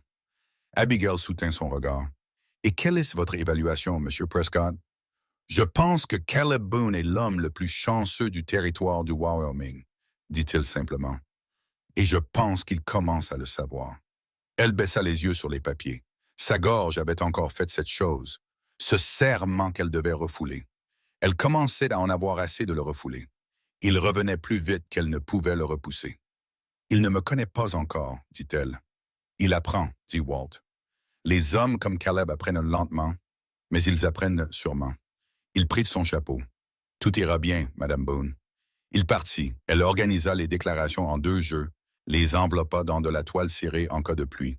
Elle envoya Pete en ville avec un jeu à conserver au bureau du juge Hawley et garda l'autre jeu pour elle. Puis elle attendit. On frappa à 9 heures ce soir-là. Pas Pete, ni aucun des gens de la vallée. 3 coups secs à la porte, et quand elle ouvrit, Harlan Tuck se tenait sur son poche, sans son manteau cher cette fois. Juste un homme en chemise simple avec son chapeau à la main, et ses yeux faisant cette chose calculatrice qu'il faisait toujours. Passant par-dessus son épaule dans la cuisine, sur son visage, calculant. « Madame Boone, dit-il, aussi lisse que de l'huile sur une poêle. Pardonnez-leur, j'espérais que votre mari serait là. Il n'est pas là, dit-elle. Elle ne bougea pas de l'embrasure de la porte. Ah, il eut l'air convenablement désolé. J'ai entendu dire qu'il était parti pour Laramie. Tout un voyage. Une pause. J'espère que ce n'est pas à cause d'un malentendu entre nous. C'est à cause d'une violation de servitude légale, dit-elle. Mais vous le savez. Il pencha la tête, l'expression lisse s'ajusta. Quelque chose de plus froid apparut derrière. Madame Boone, je veux être direct avec vous, si je peux me le permettre. Allez-y. Votre mari est un homme fier, dit-il, et je respecte cela. Mais la fierté est une chose difficile à nourrir pendant un hiver du Wyoming. Je suis prêt à faire une offre pour cette propriété. Une offre vraiment généreuse, au-dessus de la valeur estimée, qui vous mettrait tous les deux très à l'aise quelque part de plus adapté à... Il fit une pause. Ses yeux parcoururent très brièvement sa silhouette. Vos circonstances particulières. L'insulte était si précisément placée qu'elle l'admira presque. Pas à son intelligence, pas à sa capacité. À son corps, au simple fait de l'espace qu'elle occupait, suggérant sans un mot qu'elle était une femme qui devrait être reconnaissante pour toute sortie offerte. Elle le regarda un long moment. « Monsieur Tuck, dit-elle, on me regarde comme vous me regardez depuis que j'ai 8 ans. Je sais ce que cela signifie quand un homme voit une femme corpulente et pense avoir trouvé un point faible ou poussé. » Elle garda sa voix parfaitement égale. « Vous n'en avez pas trouvé. » Quelque chose vacilla dans ses yeux. Pas de la colère. Quelque chose de plus vif que la colère. La reconnaissance. La reconnaissance d'un homme qui vient de réaliser qu'il a mal lu le terrain. La construction du barrage sur la propriété Garner, continua-t-elle, a commencé 22 heures après que j'ai déposé une confirmation de notre servitude d'eau au bureau du comté. Cette séquence est documentée. 11 témoins ont fourni des déclarations écrites au bureau du juge Hawley aujourd'hui, toutes notariées. Un compte rendu complet de votre demande à la commission foncière, qui est enregistré au bureau territorial de Cheyenne, a été transmis au greffier du tribunal de circuit à Laramie. Elle fit une pause. Le juge territorial examine notre pétition en ce moment. Le Cheyenne Gazette a été informé et j'ai 9 autres familles dans cette vallée qui sont prêtes à comparaître au tribunal. Tuck était devenu très immobile. « Je ne suis pas une femme qui a besoin d'être sauvée, Monsieur Tuck, dit-elle. Et ce ranch n'est pas un problème en quête de solution, c'est notre maison, c'est notre terre. » Elle se redressa de tout son mètre 62, de tous ses 136 kilos, solide et inébranlable dans l'embrasure de sa propre maison. « Prenez votre offre et quittez cette propriété. » Il la regarda un long moment. L'expression lisse avait entièrement disparu maintenant. Ce qu'il y avait en dessous était plus dur, moins agréable et considérablement plus honnête. « Vous pensez qu'une lettre à un quelconque greffier va arrêter ce que je fais sur cette crête? » dit-il, et sa voix avait baissé pour devenir quelque chose de plus calme et de plus dangereux. « Vous pensez qu'une poignée de déclarations de locataires et une pétition d'un homme qui peut à peine se permettre de remplacer son propre fil de clôture vont. Le nom du contremaître du barrage est Roy Sutter, dit Abigail. Il a travaillé pour la Tuck Cattle Company de 1869 à 1871 et il a été cité comme défendeur dans une plainte pour détournement d'eau dans le comté de Johnson qui a été réglée en 1872. J'ai trouvé ça dans les archives territoriales. Elle observa son visage. J'imagine que M. Sutter préférerait ne pas voir cette plainte refaire surface en lien avec une deuxième affaire de détournement, surtout d'une affaire devant un juge de circuit fédéral. Tuck la fixa. Vous pourriez arrêter le barrage, dit-elle doucement. Ce soir, abandonnez ce combat particulier. Votre demande fédérale n'a pas à être compromise. Vous avez d'autres terres, d'autres eaux, d'autres options. Cette vallée n'a pas besoin d'en être une. Le silence s'étira assez longtemps pour devenir sa propre sorte de réponse. Puis Tuck mit son chapeau. Il recula du porche. Ses yeux étaient plats et froids. Et elle comprit qu'elle s'était fait un ennemi dans les termes les plus clairs possibles, et que cet homme n'oublierait pas ce qui s'était passé sur ce porche ce soir. Elle le comprit, et elle ne s'y a pas. « Bonne nuit, monsieur Tuck, dit-elle. Il se dirigea vers son cheval, y partit sans se retourner. Abigail ferma la porte. Elle se tint derrière, le dos pressé contre le bois, le cœur battant contre ses côtes, et elle resta là pendant 2 minutes entières, respirant jusqu'à ce que ses mains cessent de trembler. Puis elle traversa la pièce jusqu'à la table, s'assit et écrivit une lettre à Caleb, décrivant chaque mot de la conversation avec des détails exacts, des horodatages et des citations directes, pour qu'il l'ait dès son retour. Elle venait de sceller l'enveloppe quand le son qu'elle redoutait depuis 3 jours arriva enfin. Des sabots dans la cour, rapides et forts. Et la voix de Pete avant même qu'il ne soit descendu du cheval. « Madame Boone !» Il respirait fort. « Madame Boone, vous devez sortir. » Elle était déjà à la porte. « Ce n'est pas le barrage, dit-il, et son visage dans le noir était d'une peur différente de celle qu'elle avait vue auparavant. C'est le troupeau, le bétail sauvage sur la crête nord. Quelque chose les a effrayés. Un coup de foudre peut-être, ou un incendie. Il y a un bruit comme le tonnerre venant du défilé est, et ce n'est pas le tonnerre.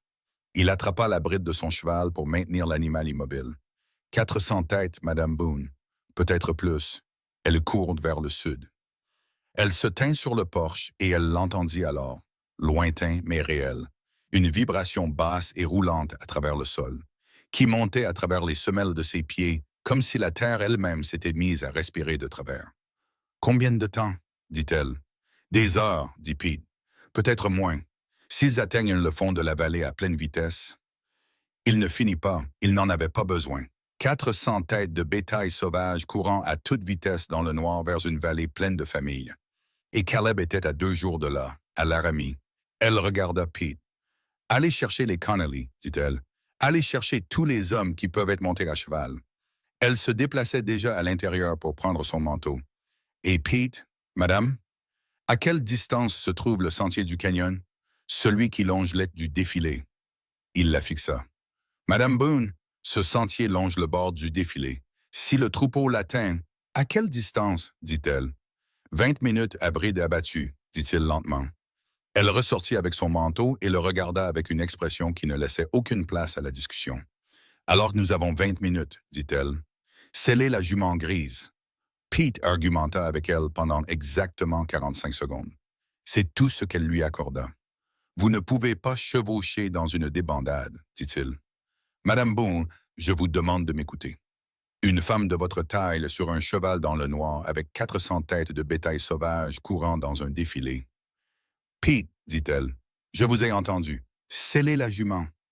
Votre mari me tuera. Mon mari est à Laramie, dit-elle. Scellez la jument. Il scella la jument. Elle n'avait pas beaucoup monté depuis son arrivée au ranch.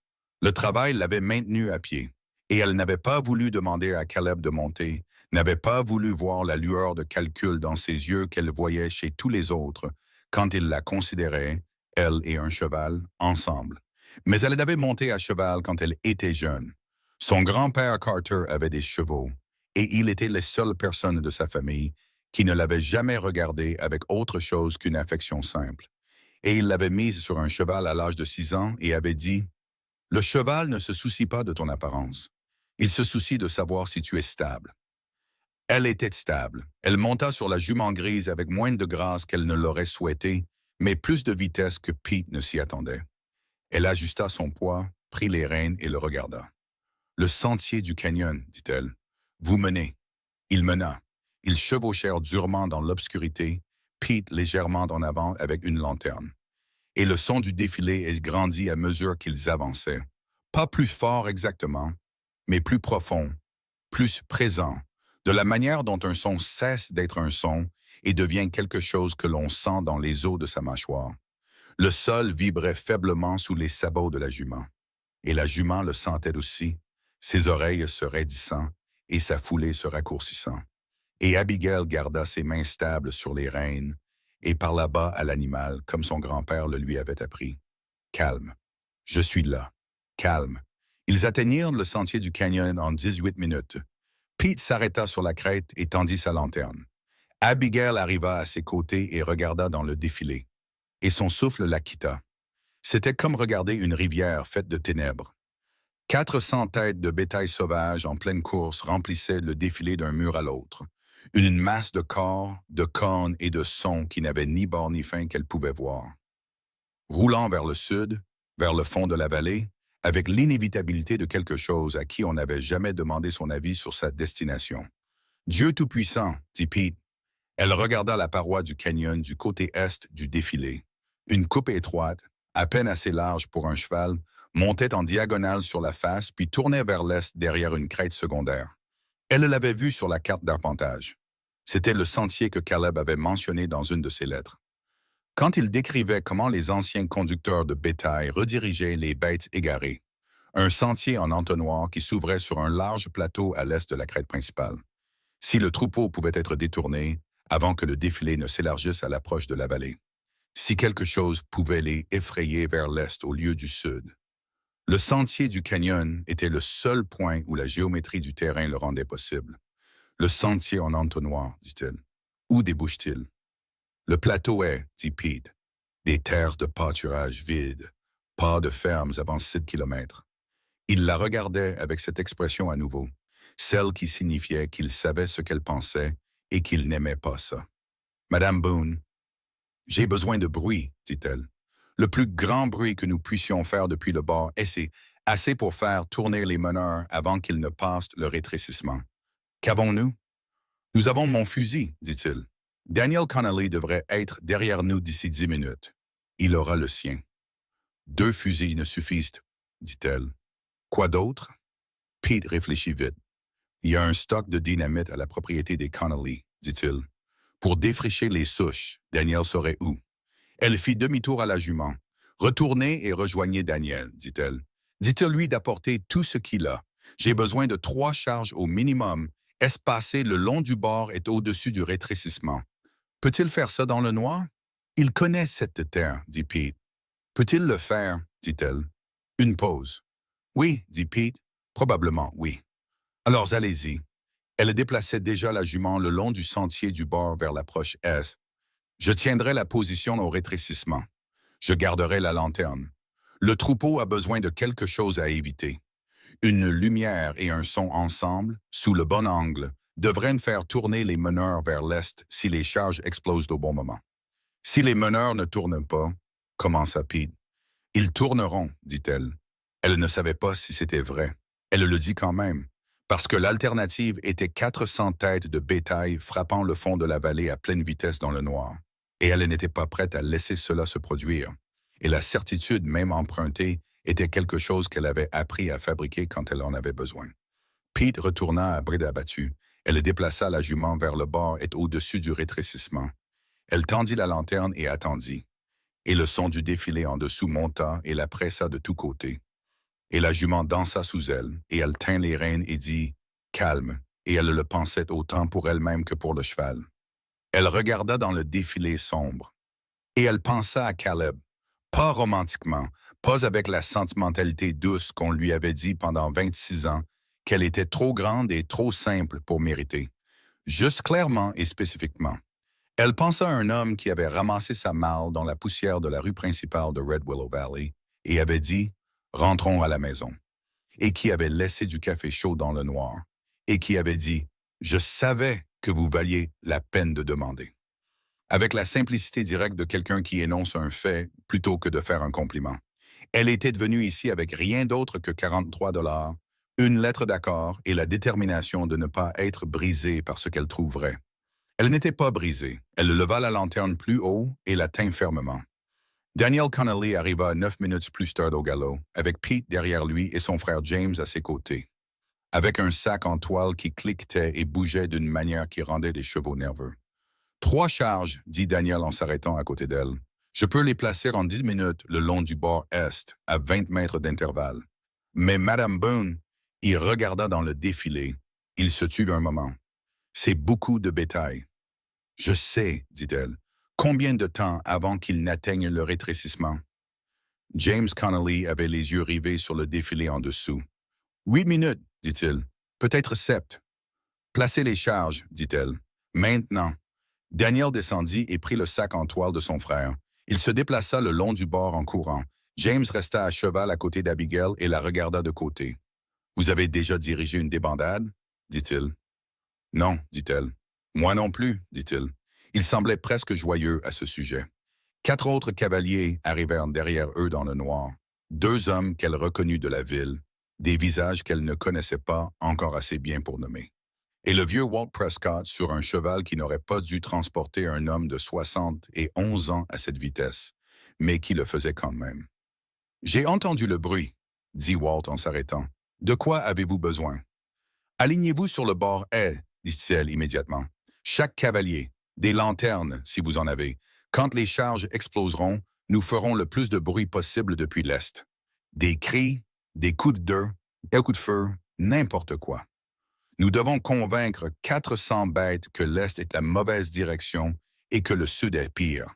Pouvez-vous tenir une ligne? »« Nous pouvons tenir une ligne, » dit Walt. Il tourna son cheval et commença à diriger les autres cavaliers le long du bord sans un mot de plus, comme un homme qui a attendu toute sa vie que quelqu'un lui dise simplement quoi faire et le pense vraiment. 6 minutes. Daniel revint à sa position en courant. « Les charges sont placées, dit-il, le souffle court. J'ai la mèche, 20 secondes pour chacune. Je les allumerai en séquence d'est en ouest. Cela devrait créer un effet de roulement. Poussez le son vers l'approche sud. Faites-le à mon signal, dit-elle. Il la regarda. Quel est votre signal? Quand je laisserai tomber la lanterne, dit-elle. Ses sourcils se haussèrent. Si je la laisse tomber, c'est que les meneurs sont au rétrécissement, dit-elle. C'est le moment. Il n'argumenta pas. Il prit sa position sur le bord avec une mèche à la main. Il la regarda une fois de plus, puis il regarda le défilé. 5 minutes. Le son était énorme maintenant. Ce n'était plus quelque chose que l'on entendait. C'était quelque chose qui existait, qui avait une masse, un poids et une intention. Et le bord sous les sabots du cheval tremblait faiblement sous sa pression. La jument tremblait aussi. Pas de froid. La nuit était encore chaude. Et Abigail garda son poids égal, ses mains basses et sa voix stable. Et l'animal tint bon. Walt avait les cavaliers en ligne lâche le long du bord est. 40 mètres de bruit humain et de lumière de lanterne au-dessus du mur et du défilé. Ce n'était pas grand-chose contre 400 bêtes paniquées en pleine course. Cela pourrait ne rien être du tout. Cela pourrait être suffisant. Elle regarda le défilé en dessous. Elle regarda l'obscurité dans le défilé en dessous, cherchant le moment où l'obscurité changerait de texture. Quand elle passerait de l'obscurité vide à l'obscurité pleine. L'obscurité des corps en mouvement, là. Les meneurs arrivèrent au tournant du défilé en courant. Une nasse de cornes et de peau qui remplissait le canal d'un mur à l'autre, et qu'elle vit le rétrécissement s'approcher d'eux, et elle regarda le taureau meneur atteindre le premier rétrécissement, et elle laissa tomber la lanterne. Daniel alluma la première charge. Le son frappa les parois du canyon et revint 2 fois plus fort. Une commotion physique qu'elle sentit dans sa poitrine, ses dents et ses mains sur les rênes. Et la jument hurla et se cabra. Et elle serra fort avec ses jambes et ramena l'animal à terre. Et elle tint bon et ne tomba pas. La deuxième charge, la troisième. Et sur le bord est, chaque cavalier cria et tira en l'air simultanément. Et le bruit était comme un mur, comme quelque chose de solide. Et en bas, dans le défilé, les meneurs heurtèrent le son, la lumière et l'écho de la commotion, et tournèrent vers l'est, Pas tous en même temps. Rien d'aussi grand ne tourne en même temps. Mais les meneurs tournèrent. Et quand les meneurs tournent, les suiveurs suivent. Et la direction de la masse changea par degrés, comme une rivière se courbe. Pas brusquement, pas immédiatement, mais inexorablement. Et le mur et du défilé les canalisa dans le sentier en entonnoir. Et ils s'y déversèrent comme de l'eau trouvant une fissure. Et le son changea de direction avec eux. Et le fond de la vallée en dessous resta vide. Abigail s'assit sur la jument tremblante sur le bord est. Elle écouta le son s'éloigner d'elle, et elle pressa brièvement son front contre le cou de la jument et expira. Walt Prescott arriva à ses côtés.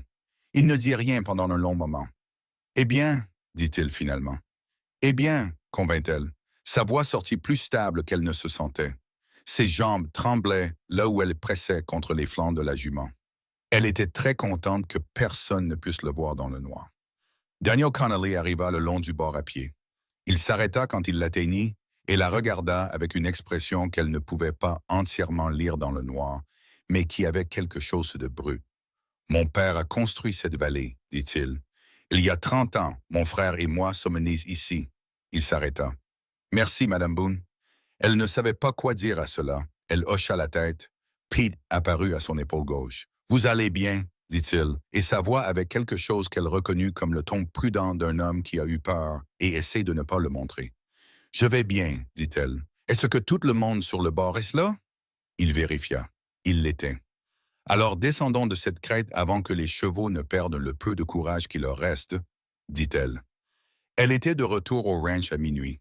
Elle décela la jument elle-même, la bouchonna et s'assura qu'elle avait de l'eau et de la nourriture.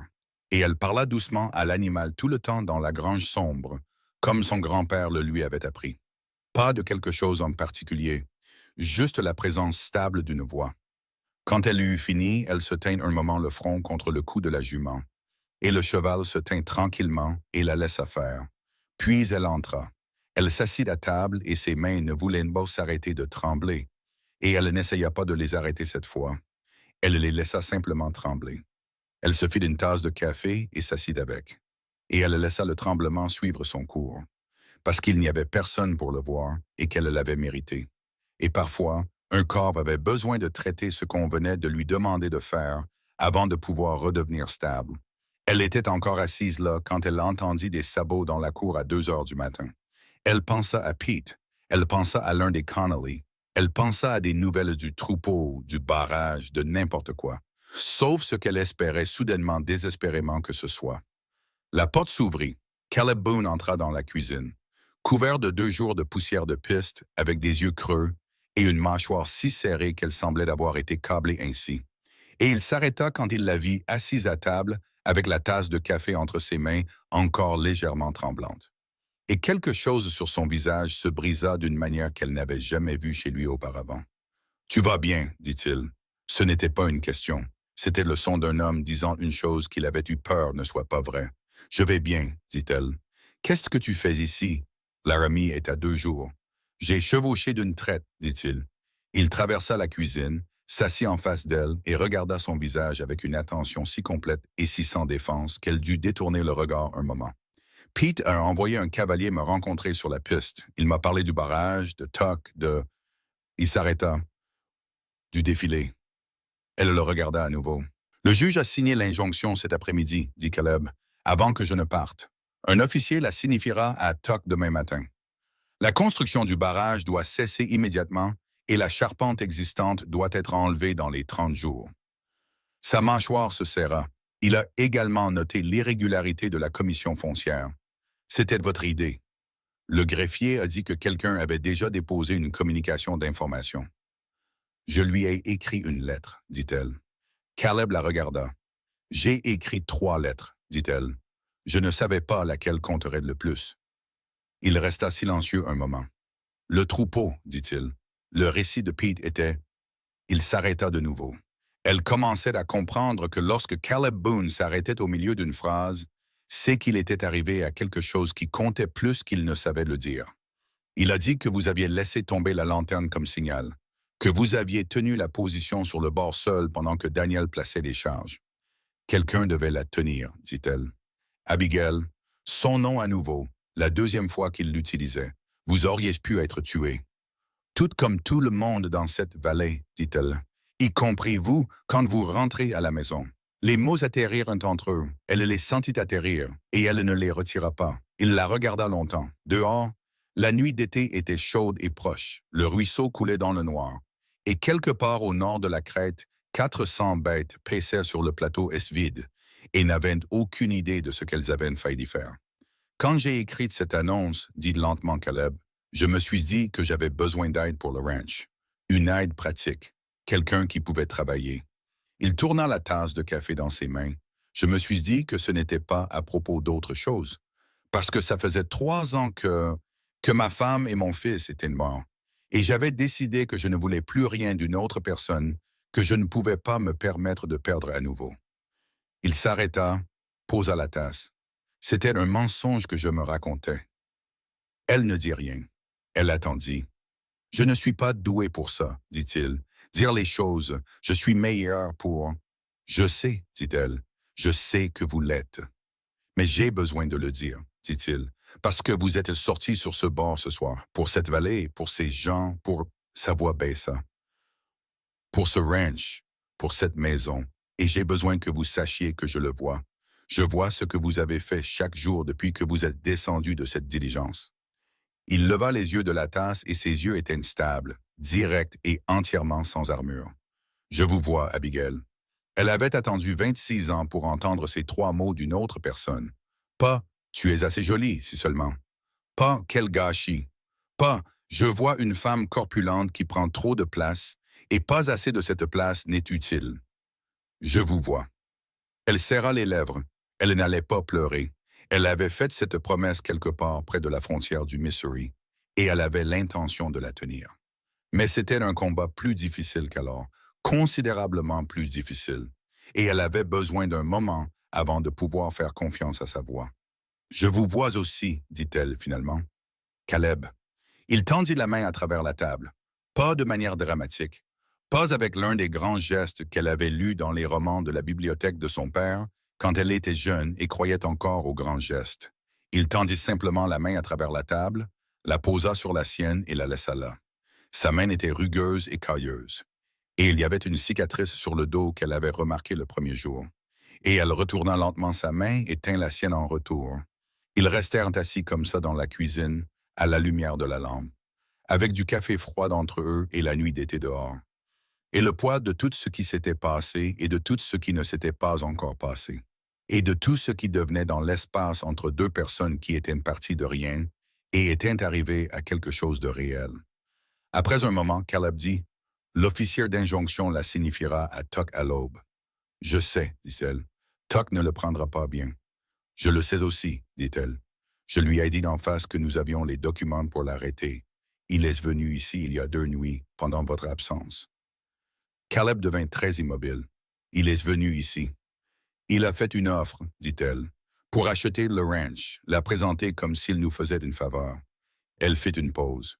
J'ai refusé. » L'expression sur le visage de Caleb Boone passa par plusieurs phases en succession rapide et se stabilisa sur quelque chose qui n'était pas tout à fait de la colère, ni tout à fait de la fierté, et qui était quelque chose de plus grand que l'un ou l'autre. « Qu'est-ce que vous lui avez dit exactement » demanda-t-il prudemment. « Je lui ai dit de prendre son offre et de quitter notre propriété, dit-elle. Caleb resta silencieux un moment. « Notre propriété, répéta-t-il. « Notre propriété, dit-elle d'une voix ferme. Dehors, la première fine lumière grise de l'aube commençait à poindre au bord du ciel. Et à l'intérieur de la cuisine d'une petite maison de ranch dans la Red Willow Valley, territoire du Wyoming, l'été de 1873, Caleb Boone regarda sa femme. La regarda vraiment. De la manière dont un homme regarde une personne pour laquelle il a décidé de cesser d'être prudent. Et il ne détourna pas le regard. « Quand Tuck recevra l'injonction ce matin, dit-il, il va nous attaquer différemment.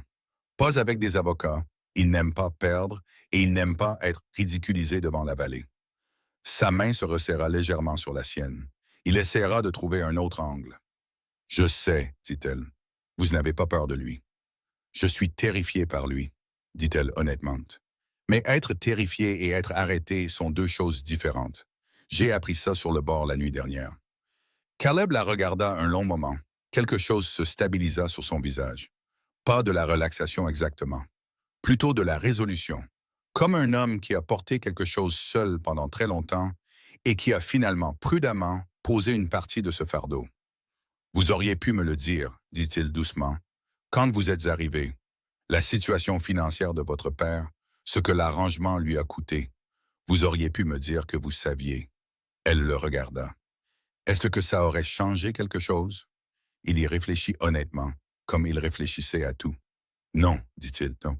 Alors ça n'avait pas besoin d'être dit, dit-elle. Il hocha lentement la tête, retourna sa main dans la sienne une fois de plus, comme s'il en apprenait la forme. Dormez un peu, dit-il. Nous avons une matinée difficile qui nous attend. Elle se leva. Elle était plus fatiguée qu'elle ne l'avait jamais été de sa vie. Fatiguée jusqu'à l'os, fatiguée musculairement, fatiguée dans des endroits qu'elle ne savait pas pouvoir être fatiguée. Et elle n'avait jamais de sa vie été aussi complètement éveillée. Elle arriva à l'embrasure de la porte de sa chambre et s'arrêta. « Caleb, dit-elle. Il leva les yeux. L'injonction est une bonne chose, dit-elle. Mais Tuck passera à un autre front, l'angle de la commission foncière. Nous devons déposer une plainte formelle avant qu'il ne puisse retirer sa demande et nettoyer le dossier. Si nous déposons les premiers, c'est enregistré de manière permanente. » Elle soutint son regard. « Je peux l'écrire ce soir. » Au sport. Avant que l'officier ne parte à l'aube, il la fixa. « Vous n'avez pas dormi depuis 30 heures. »« Je sais, dit-elle. » Il ouvrit la bouche, il la referma. « Il y a du papier sur la table, dit-il. » Elle se rassit. Elle tira une feuille vers elle. Elle prit le crayon. Et Caleb Boone, qui avait chevauché d'une traite depuis Laramie avec 2 heures de sommeil et un cheval qui méritait mieux, se leva, mit la bouilloire sur le poêle sans qu'on le lui demande et fit du café, parce que c'était la seule chose qu'il pouvait lui offrir en ce moment. Et ce n'était pas rien. Et ils le savaient tous les deux. L'officier d'injonction partit à l'aube. Abigail le regarda s'éloigner depuis le porche, avec une nouvelle plainte contre la demande de Tuck à la commission foncière pliée dans une sacoche de celle à côté de l'ordonnance du tribunal. Et elle sentit l'épuisement particulier d'une personne qui a fonctionné à la volonté et au café pendant si longtemps que s'arrêter semble plus dangereux que de continuer. Caleb se tenait à côté d'elle, assez près pour que leurs épaules se touchent presque. « Vous devriez dormir, dit-il. »« Vous aussi, dit-elle. » Aucun d'eux ne bougea. Le matin se leva, froid et brutal, comme les matins du Wyoming en été. Pas de réchauffement progressif. Juste une décision soudaine du soleil d'être pleinement présent et complètement impitoyable. Et quelque part de l'autre côté de la vallée, une injonction était signifiée à un homme qui n'acceptait pas gracieusement la défaite.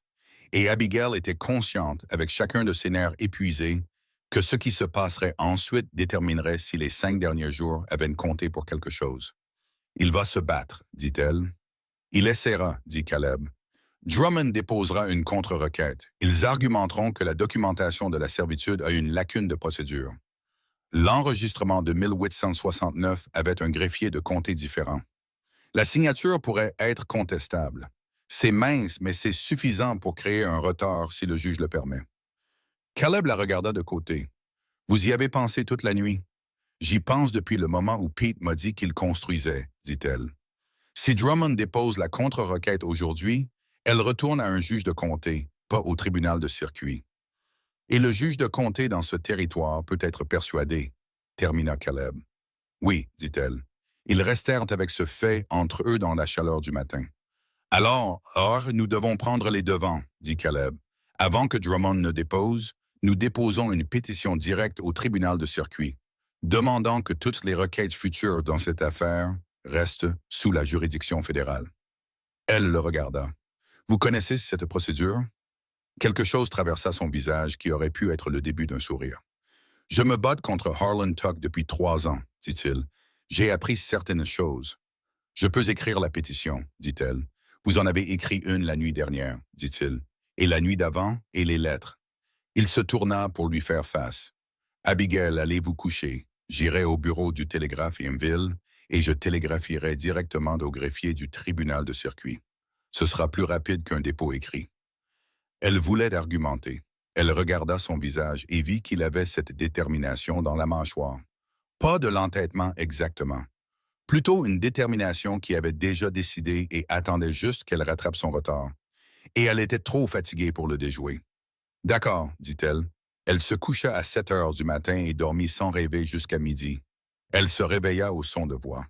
Pas des voix alarmantes, pas les voix basses et urgentes de gens portant de mauvaises nouvelles à travers une cour la nuit. C'étaient les voix ordinaires de gens parlant comme les gens parlent quand ils n'ont pas peur. Se chevauchant, riant occasionnellement, montant et descendant avec le rythme d'une conversation qui a trouvé son rythme. Elle se leva et vint à la porte de la cuisine. Caleb était à table avec Daniel Connelly, qui, by the et Madame Aldridge. Il y avait du café et les restes de ce qui avait été des biscuits. Et ils levèrent tous les yeux quand elle apparut dans l'embrasure de la porte, les cheveux défaits et le visage portant encore les plis d'un sommeil profond. Elle sentit un instant, par réflexe, le vieux mouvement de repli, la conscience de son apparence, la préparation préventive au regard. Puis Daniel Connelly se leva. Il se leva simplement. De la manière dont un homme se lève quand quelqu'un qui mérite qu'on se lève pour lui entre dans la pièce. Pete se leva aussi, automatiquement, comme si cela n'avait même pas nécessité de réflexion. Madame Aldridge lui sourit et dit « Il y a du café, asseyez-vous. » Abigail s'assit. « Drummond a déposé la contre-requête ce matin, » dit Caleb. Il posa une tasse devant elle. « Tribunal de comté, comme nous nous y attendions. Le tribunal de circuit a reçu mon télégramme à 10 heures. Leur réponse est arrivée il y a 20 minutes. » Il fit glisser un morceau de papier sur la table. Juridiction fédérale maintenue. Toutes les requêtes futures doivent être déposées au niveau du circuit. Le tribunal de comté n'a aucune autorité pour entendre la contre-requête. Elle lut le papier, le relut. « C'est tout, dit-elle. C'est tout, dit-il. Elle posa le papier. Elle prit de la tasse de café. Sa main était parfaitement stable. « Drummond peut toujours faire appel de la décision de juridiction, dit-elle. « Il le peut, dit Caleb, devant un panel de 3 juges fédéraux à Denver, ce qui prendra un minimum de 6 mois à programmer. » Il la regarda fixement. D'ici là, la charpente du barrage aura été enlevée conformément à l'ordonnance d'injonction.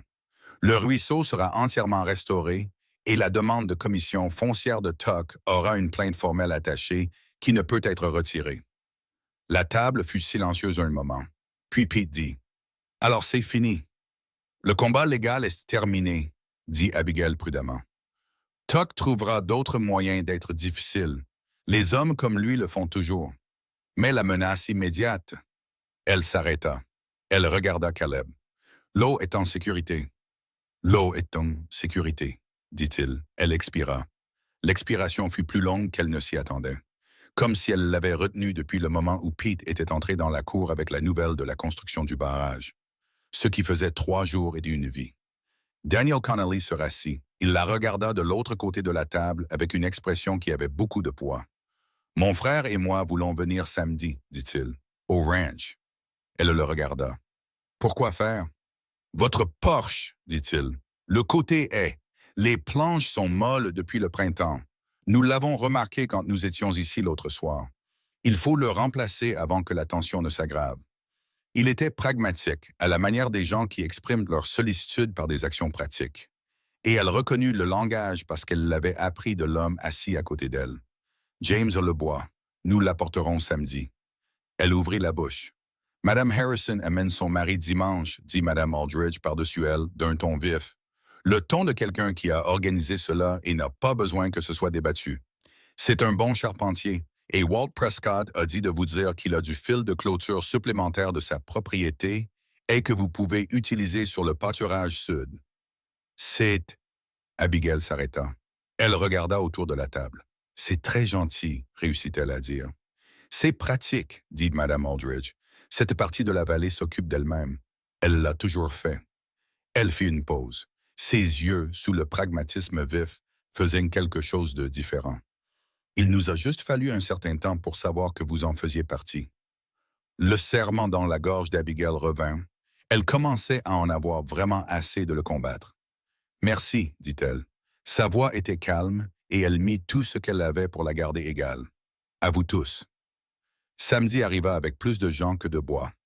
Les frères Connelly arrivèrent avec le bois pour le Porsche à 7 heures du matin, ce qui était attendu. Ce qui n'était pas attendu, c'est qu'à 9 heures, Il y avait 3 chariots supplémentaires dans la cour et 11 personnes qu'Abigail ne connaissait pas encore assez bien pour nommer.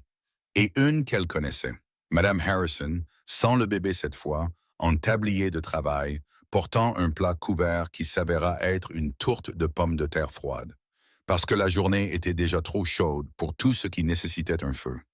Walt Prescott vint avec son fil de clôture et 2 jeunes hommes qui se révélèrent être ses petits-fils en visite de Cheyenne. Ils serrèrent la main d'Abigail sans hésitation, de la manière dont les jeunes hommes serrent la main quand leur grand-père leur a dit de le faire, et qu'ils comprennent à son ton que ce n'est pas une question de manière mais de respect. À 10 heures du matin, le côté est du porche était charpenté et à moitié planchéié. Quelqu'un avait commencé à s'occuper de la porte du corral, qui était raide depuis la première semaine d'Abigail. Et dans la cuisine, 4 femmes qu'Abigail connaissait à peine organisaient la nourriture arrivée de multiples directions. Et la cuisine était plus bruyante qu'elle ne l'avait jamais été, et pleine du chaos chaleureux et spécifique des gens qui ont décidé d'être utiles tous au même endroit en même temps. Abigail se tenait au milieu de tout cela et ne savait que faire d'elle-même. C'était elle. C'était elle qui avait géré, organisé, dirigé. Pendant 5 jours, elle avait été le point fixe autour duquel tout le reste bougeait. Maintenant, on s'occupait du point fixe, et elle n'était pas habituée à être de ce côté-là. Vera Sims apparut à son coude. Vera, qui avait eu le visage pincé et sur la défensive, et qui n'avait rien dit la première nuit dans la grange, sauf des observations acerbes sur Harlan Tuck. Elle lui tendit une tasse d'eau. « Buvez, dit-elle. Abigail but. Vous ne savez pas comment laisser les gens vous aider, dit Vera. Ce n'était pas méchant, juste une observation, comme Vera disait la plupart des choses. J'apprends, dit Abigail. Vous apprenez, convint Vera. Elle regarda par la fenêtre de la cuisine la cour, les hommes travaillant sur le porche, l'activité. Vous savez pourquoi ils sont venus aujourd'hui? Ce n'est pas seulement à cause du barrage ou du troupeau. Abigail attendit. C'est parce que vous êtes venu ici 3 semaines après votre arrivée dans cette vallée, avec des mains pleines d'ampoules et une plaque de biscuits brûlés, et vous vous êtes assise dans la poussière à côté d'une clôture et avez appris à tendre du fil. Vera se tourna de la fenêtre et la regarda directement. Les gens d'ici ne se soucient pas beaucoup d'où vous venez, de votre apparence ou du nom de votre père. Ils se soucient de savoir si vous êtes prête à travailler. Une pause. Vous avez fait le travail. Abigail la regarda. Beaucoup de gens dans cette vallée aussi, dit-elle. Madame Harrison, Daniel et James, Walt Prescott, à 71 ans, sur un cheval dans le noir. Ils l'ont fait parce que vous leur avez demandé, dit Vera. Il y a une différence entre savoir ce qui doit être fait et être prêt à être celui qui demande. La plupart des gens peuvent voir le problème. Tout le monde ne se lève pas pour dire « Voici ce que nous allons faire ». Elle retourna organiser la cuisine, la conversation terminée, ce qui était tout à fait conforme à la manière dont Vera Sims semblait fonctionner. Abigail resta avec la tasse d'eau, elle regarda par la fenêtre la cour, et elle pensa au bureau de son père, au bureau en Acajou et au mardi d'avril où on lui avait dit que sa vie était déplacée dans le territoire du Wyoming. Et elle était sortie de cette pièce en se sentant comme un colis en cours de réacheminement. Elle pensa au train, aux 43 $ et à la promesse qu'elle s'était faite quelque part près de la frontière du Missouri. Elle avait tenu la promesse, plus difficilement qu'elle ne l'avait prévu, dans des directions qu'elle n'avait pas anticipées, mais elle l'avait tenue. Le rebondissement arriva à midi et personne ne le vit venir. Un cavalier entra dans la cour à une allure qui n'était pas la vitesse décontractée de quelqu'un arrivant pour un travail communautaire. La conversation dans la cour s'éteignit par sections à mesure que les gens le remarquaient. Et Caleb descendit du porche et traversa la cour vers le cavalier avant que le cheval ne se soit complètement arrêté. Abigail était à la porte de la cuisine. Elle observa le visage de Caleb pendant que le cavalier parlait. Elle observa l'immobilité prudente qu'il utilisait lorsqu'il traitait quelque chose d'important. Puis il se tourna, la chercha dans la foule et la trouva immédiatement. Cela seul lui dit que c'était quelque chose. Elle descendit du porche et traversa la cour. Les gens s'écartèrent sans en faire tout un plat. « Qu'est-ce que c'est ?» dit-elle. Caleb dit « Le cavalier vient du bureau du registraire du comté. Il y a un document déposé ce matin. » Il fit une pause. « Il vient de votre père. » Tout dans la cour sembla devenir légèrement plus silencieux. « Mon père, dit-elle. Il a transféré la propriété d'un contrat d'embranchement ferroviaire à votre nom, dit Caleb. Pas à moi, à vous directement. Il tendit le document. C'est un contrat de revenu, un paiement annuel pour l'utilisation de la ligne d'embranchement nord à travers le territoire du Wyoming. Le montant, il s'arrêta, est considérable. Elle prit le document. Elle le lut. Elle le relut une deuxième fois, plus lentement, analysant chaque phrase avec la compétence juridique qu'elle avait passé 26 ans à développer sans occasion de l'utiliser. Son père avait signé cela il y a 4 jours, avant que la nouvelle du barrage, du troupeau ou de tout cela n'ait pu lui parvenir. Le timing n'avait aucun sens, à moins que « il y a une lettre », dit le cavalier. Il plongea la main dans son manteau et en sortit une enveloppe. Abigail reconnut l'écriture de son père à l'extérieur. Elle avait passé 26 ans à apprendre à lire son écriture, parce que les choses qu'il écrivait étaient toujours plus honnêtes que les choses qu'il disait.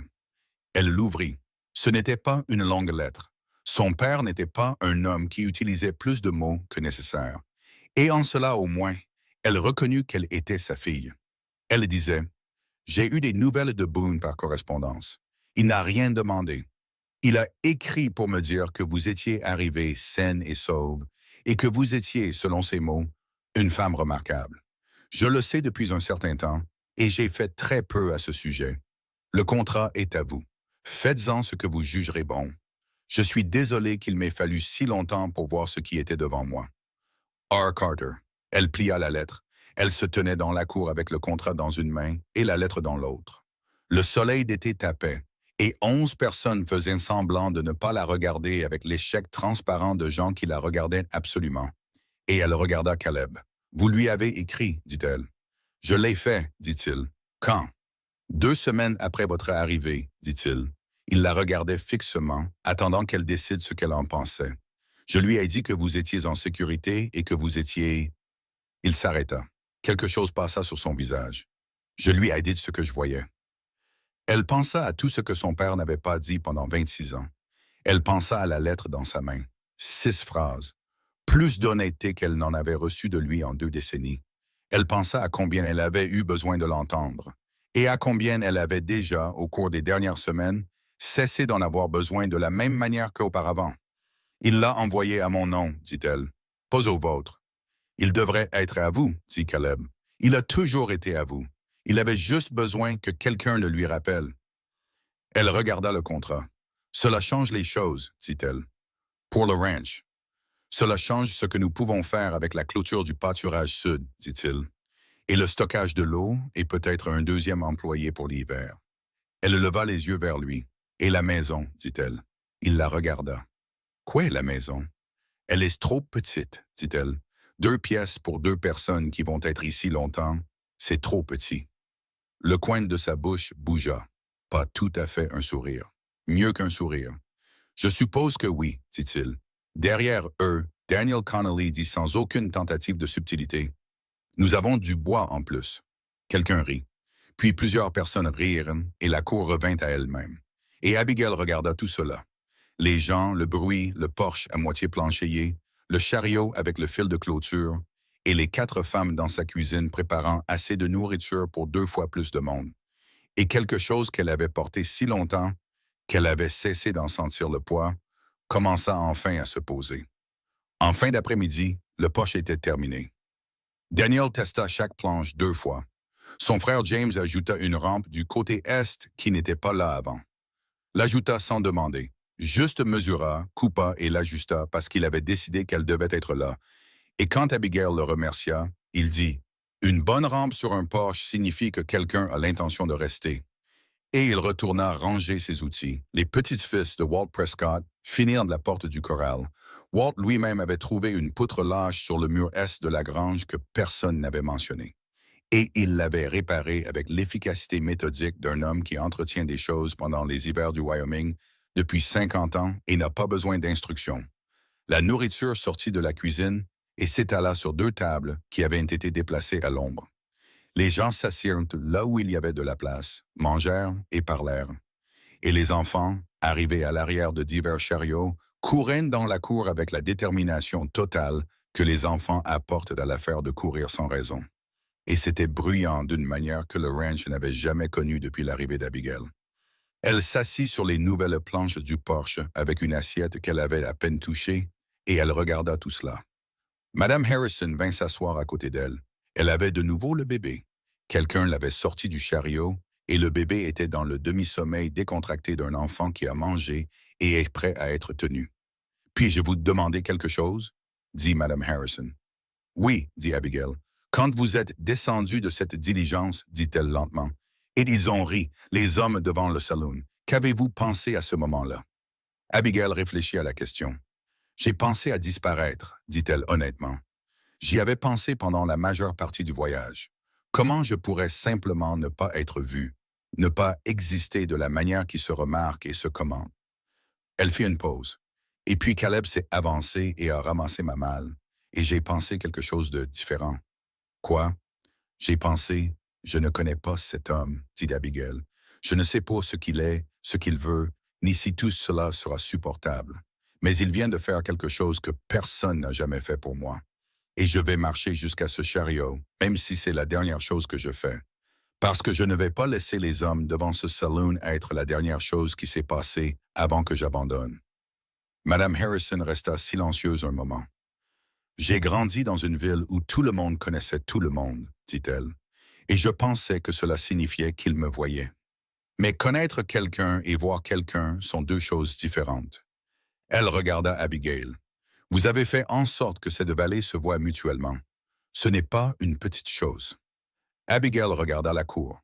Walt Prescott parlant à Caleb de la manière dont les vieillards parlent aux plus jeunes quand ils ont décidé que le plus jeune vaut la conversation. Sérieusement, directement, avec tout le poids de leur expérience. Daniel Connolly assis sur le haillon de son chariot, racontant une histoire qui faisait rire Pete si fort qu'il devait poser son assiette. Vera Sims se déplaçant parmi les gens rassemblés avec une cafetière et une expression qui disait qu'elle n'était pas gentille mais pratique. Ce qui était la version la plus honnête de la gentillesse qu'Abigail ait rencontrée. « Je ne les ai forcés à rien faire, dit Abigail. J'ai juste demandé. » « C'est ce que j'ai dit Madame Harrison en souriant. Le dernier chariot partit au coucher du soleil. Walt Prescott fut le dernier à partir. Il vint voir Abigail sur les nouvelles marches du porche. Il lui prit la main et la serra comme il l'avait fait la première fois. Sérieusement, comme un homme qui pense le geste plutôt que de l'exécuter. Et il dit, « Vous ferez l'affaire », d'un ton qu'elle comprit, venant de Walt Prescott, être parmi les plus hautes évaluations qu'il était capable d'offrir.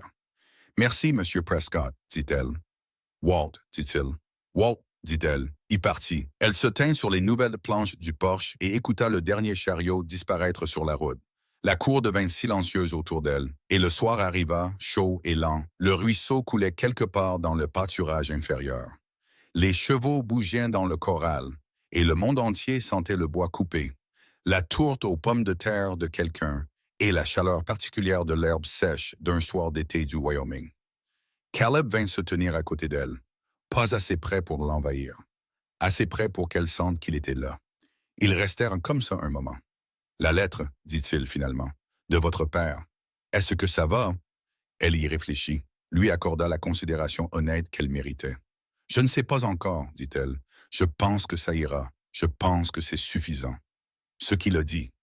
Je pense que ça m'aurait brisé il y a un an, et ça ne me brise pas maintenant, et je ne sais pas entièrement quoi faire de ça. Elle fit une pause. Je pense que je suis contente qu'il l'ait dit. Je ne suis pas sûre d'en avoir eu besoin pour être contente. Caleb la regarda. Vous avez construit quelque chose ici sans ça, dit-il. Nous avons construit quelque chose ici, dit-elle. Il resta silencieux un moment. Je pensais ce que j'ai dit-il. Ce que je vous ai dit dans la cuisine la nuit où je suis revenu de Laramie. Je sais que c'est vrai, dit-elle. Vous n'êtes pas un homme qui dit des choses qu'il ne pense pas. Non, dit-il, je ne le suis pas. Il se tourna pour lui faire face complètement. De la manière dont il s'était tourné pour faire face aux choses quand il avait décidé qu'elles comptaient assez pour être affrontées directement. Je veux arrêter de faire ça comme nous l'avons fait, dit-il. Arrangement pratique. 2 personnes dans la même maison, prudentes sur ce que nous sommes l'un pour l'autre. Elle soutint son regard. Que voulez-vous à la place? Un mariage, dit-il. Un vrai. Il le dit comme il disait tout, sans décoration, sans douceur, avec la franchise complète d'un homme qui a décidé que les mots devraient signifier ce qu'ils disent. Je sais que ça ne fait que 2 mois. Je sais que vous n'êtes pas venu ici pour ce soir, mais je demande. Elle le regarda. Cet homme silencieux, difficile, prudent, qui avait laissé du café dans le noir, a pris la taille de sa main et chevauché d'une traite depuis Laramie, avec 2 heures de sommeil parce qu'il avait besoin de savoir qu'elle allait bien, et qui avait écrit à son père sans qu'on le lui demande, et avait dit qu'elle était remarquable, alors qu'elle n'avait même jamais entendu ce mot appliqué à elle-même. Elle avait passé 26 ans à s'entendre dire de 1000 manières, directes et indirectes, qu'elle n'était pas le genre de femme qu'un homme choisit, pas le genre de femme autour de laquelle une pièce s'organise, pas le genre de femme qui vaut la peine qu'on lui demande. Elle se tenait sur son propre porche, dans sa propre vallée, avec son propre nom sur un document légal. Et Caleb Boone demandait. Oui, dit-elle. C'est sorti simplement parce que c'était simple. Parce que la vérité, quand on y arrive enfin, ne nécessite pas d'élaboration. Quelque chose sur son visage changea. Pas de manière spectaculaire. Caleb Boone ne faisait rien de manière spectaculaire. Mais la chose qui avait été soigneusement tenue en réserve derrière ses yeux depuis le jour de son arrivée, la chose qu'il avait décidé de donner ou de protéger, s'avança à découvert. Il tendit la main et écarta une mèche de cheveux de son visage. Sa main était rugueuse, chaude et stable. Elle reposa contre sa joue un moment avant de retomber à son côté. « Nous devrons agrandir la maison, dit-il. « Nous avons l'argent du contrat, dit-elle. Nous aurons besoin d'un autre employé pour l'automne. »« Pete connaît quelqu'un, dit-elle. Et la clôture sud a besoin de 3 kilomètres de plus avant octobre. »« Je sais, dit-elle. Je peux aider avec ça. » Il la regarda un instant de plus, l'absorbant comme il avait absorbé la carte d'arpentage, les documents légaux, la terre elle-même, avec l'attention stable et délibérée d'un homme qui ne regarde pas les choses qu'il n'a pas l'intention de comprendre complètement. « Je suppose que oui, dit-il. » Le soleil finit de se coucher. La vallée devint silencieuse comme une vallée devient silencieuse quand les affaires de la journée sont terminées et que ses habitants sont rentrés chez eux. Abigail Carter avait parcouru 3200 kilomètres depuis un immeuble de Manhattan jusqu'à un ranch dans la Red Willow Valley, au Wyoming, pour épouser un homme qu'elle n'avait jamais rencontré. Elle était arrivée avec des mains pleines d'ampoules, 43 $ et la détermination de ne pas être brisée. Et elle avait détourné une débandade dans le noir, affronté un baron de la terre sur son propre porche et construit quelque chose de réel dans un endroit qui ne savait pas qu'elle venait et qui, au début, ne voulait pas d'elle. Elle avait fait tout cela dans un corps que le monde avait passé 26 ans à lui dire qu'il était trop. Et elle l'avait fait quand même, et elle se tenait sur son propre porche, au soir d'un jour où ses voisins étaient venus le construire plus solidement. Et l'homme à côté d'elle lui avait demandé de rester. Pas comme un arrangement, pas comme une commodité, pas comme autre chose que ce qu'elle était. Et elle avait dit oui. Dans la Red Willow Valley, à l'été de 1873, Abigail Carter est enfin rentrée chez elle. Non pas parce qu'elle était arrivée quelque part, mais parce qu'elle était devenue quelqu'un qui savait exactement où était sa place et qui l'occupait sans s'excuser. Et c'était quelque chose que personne au monde ne pourrait plus jamais lui enlever.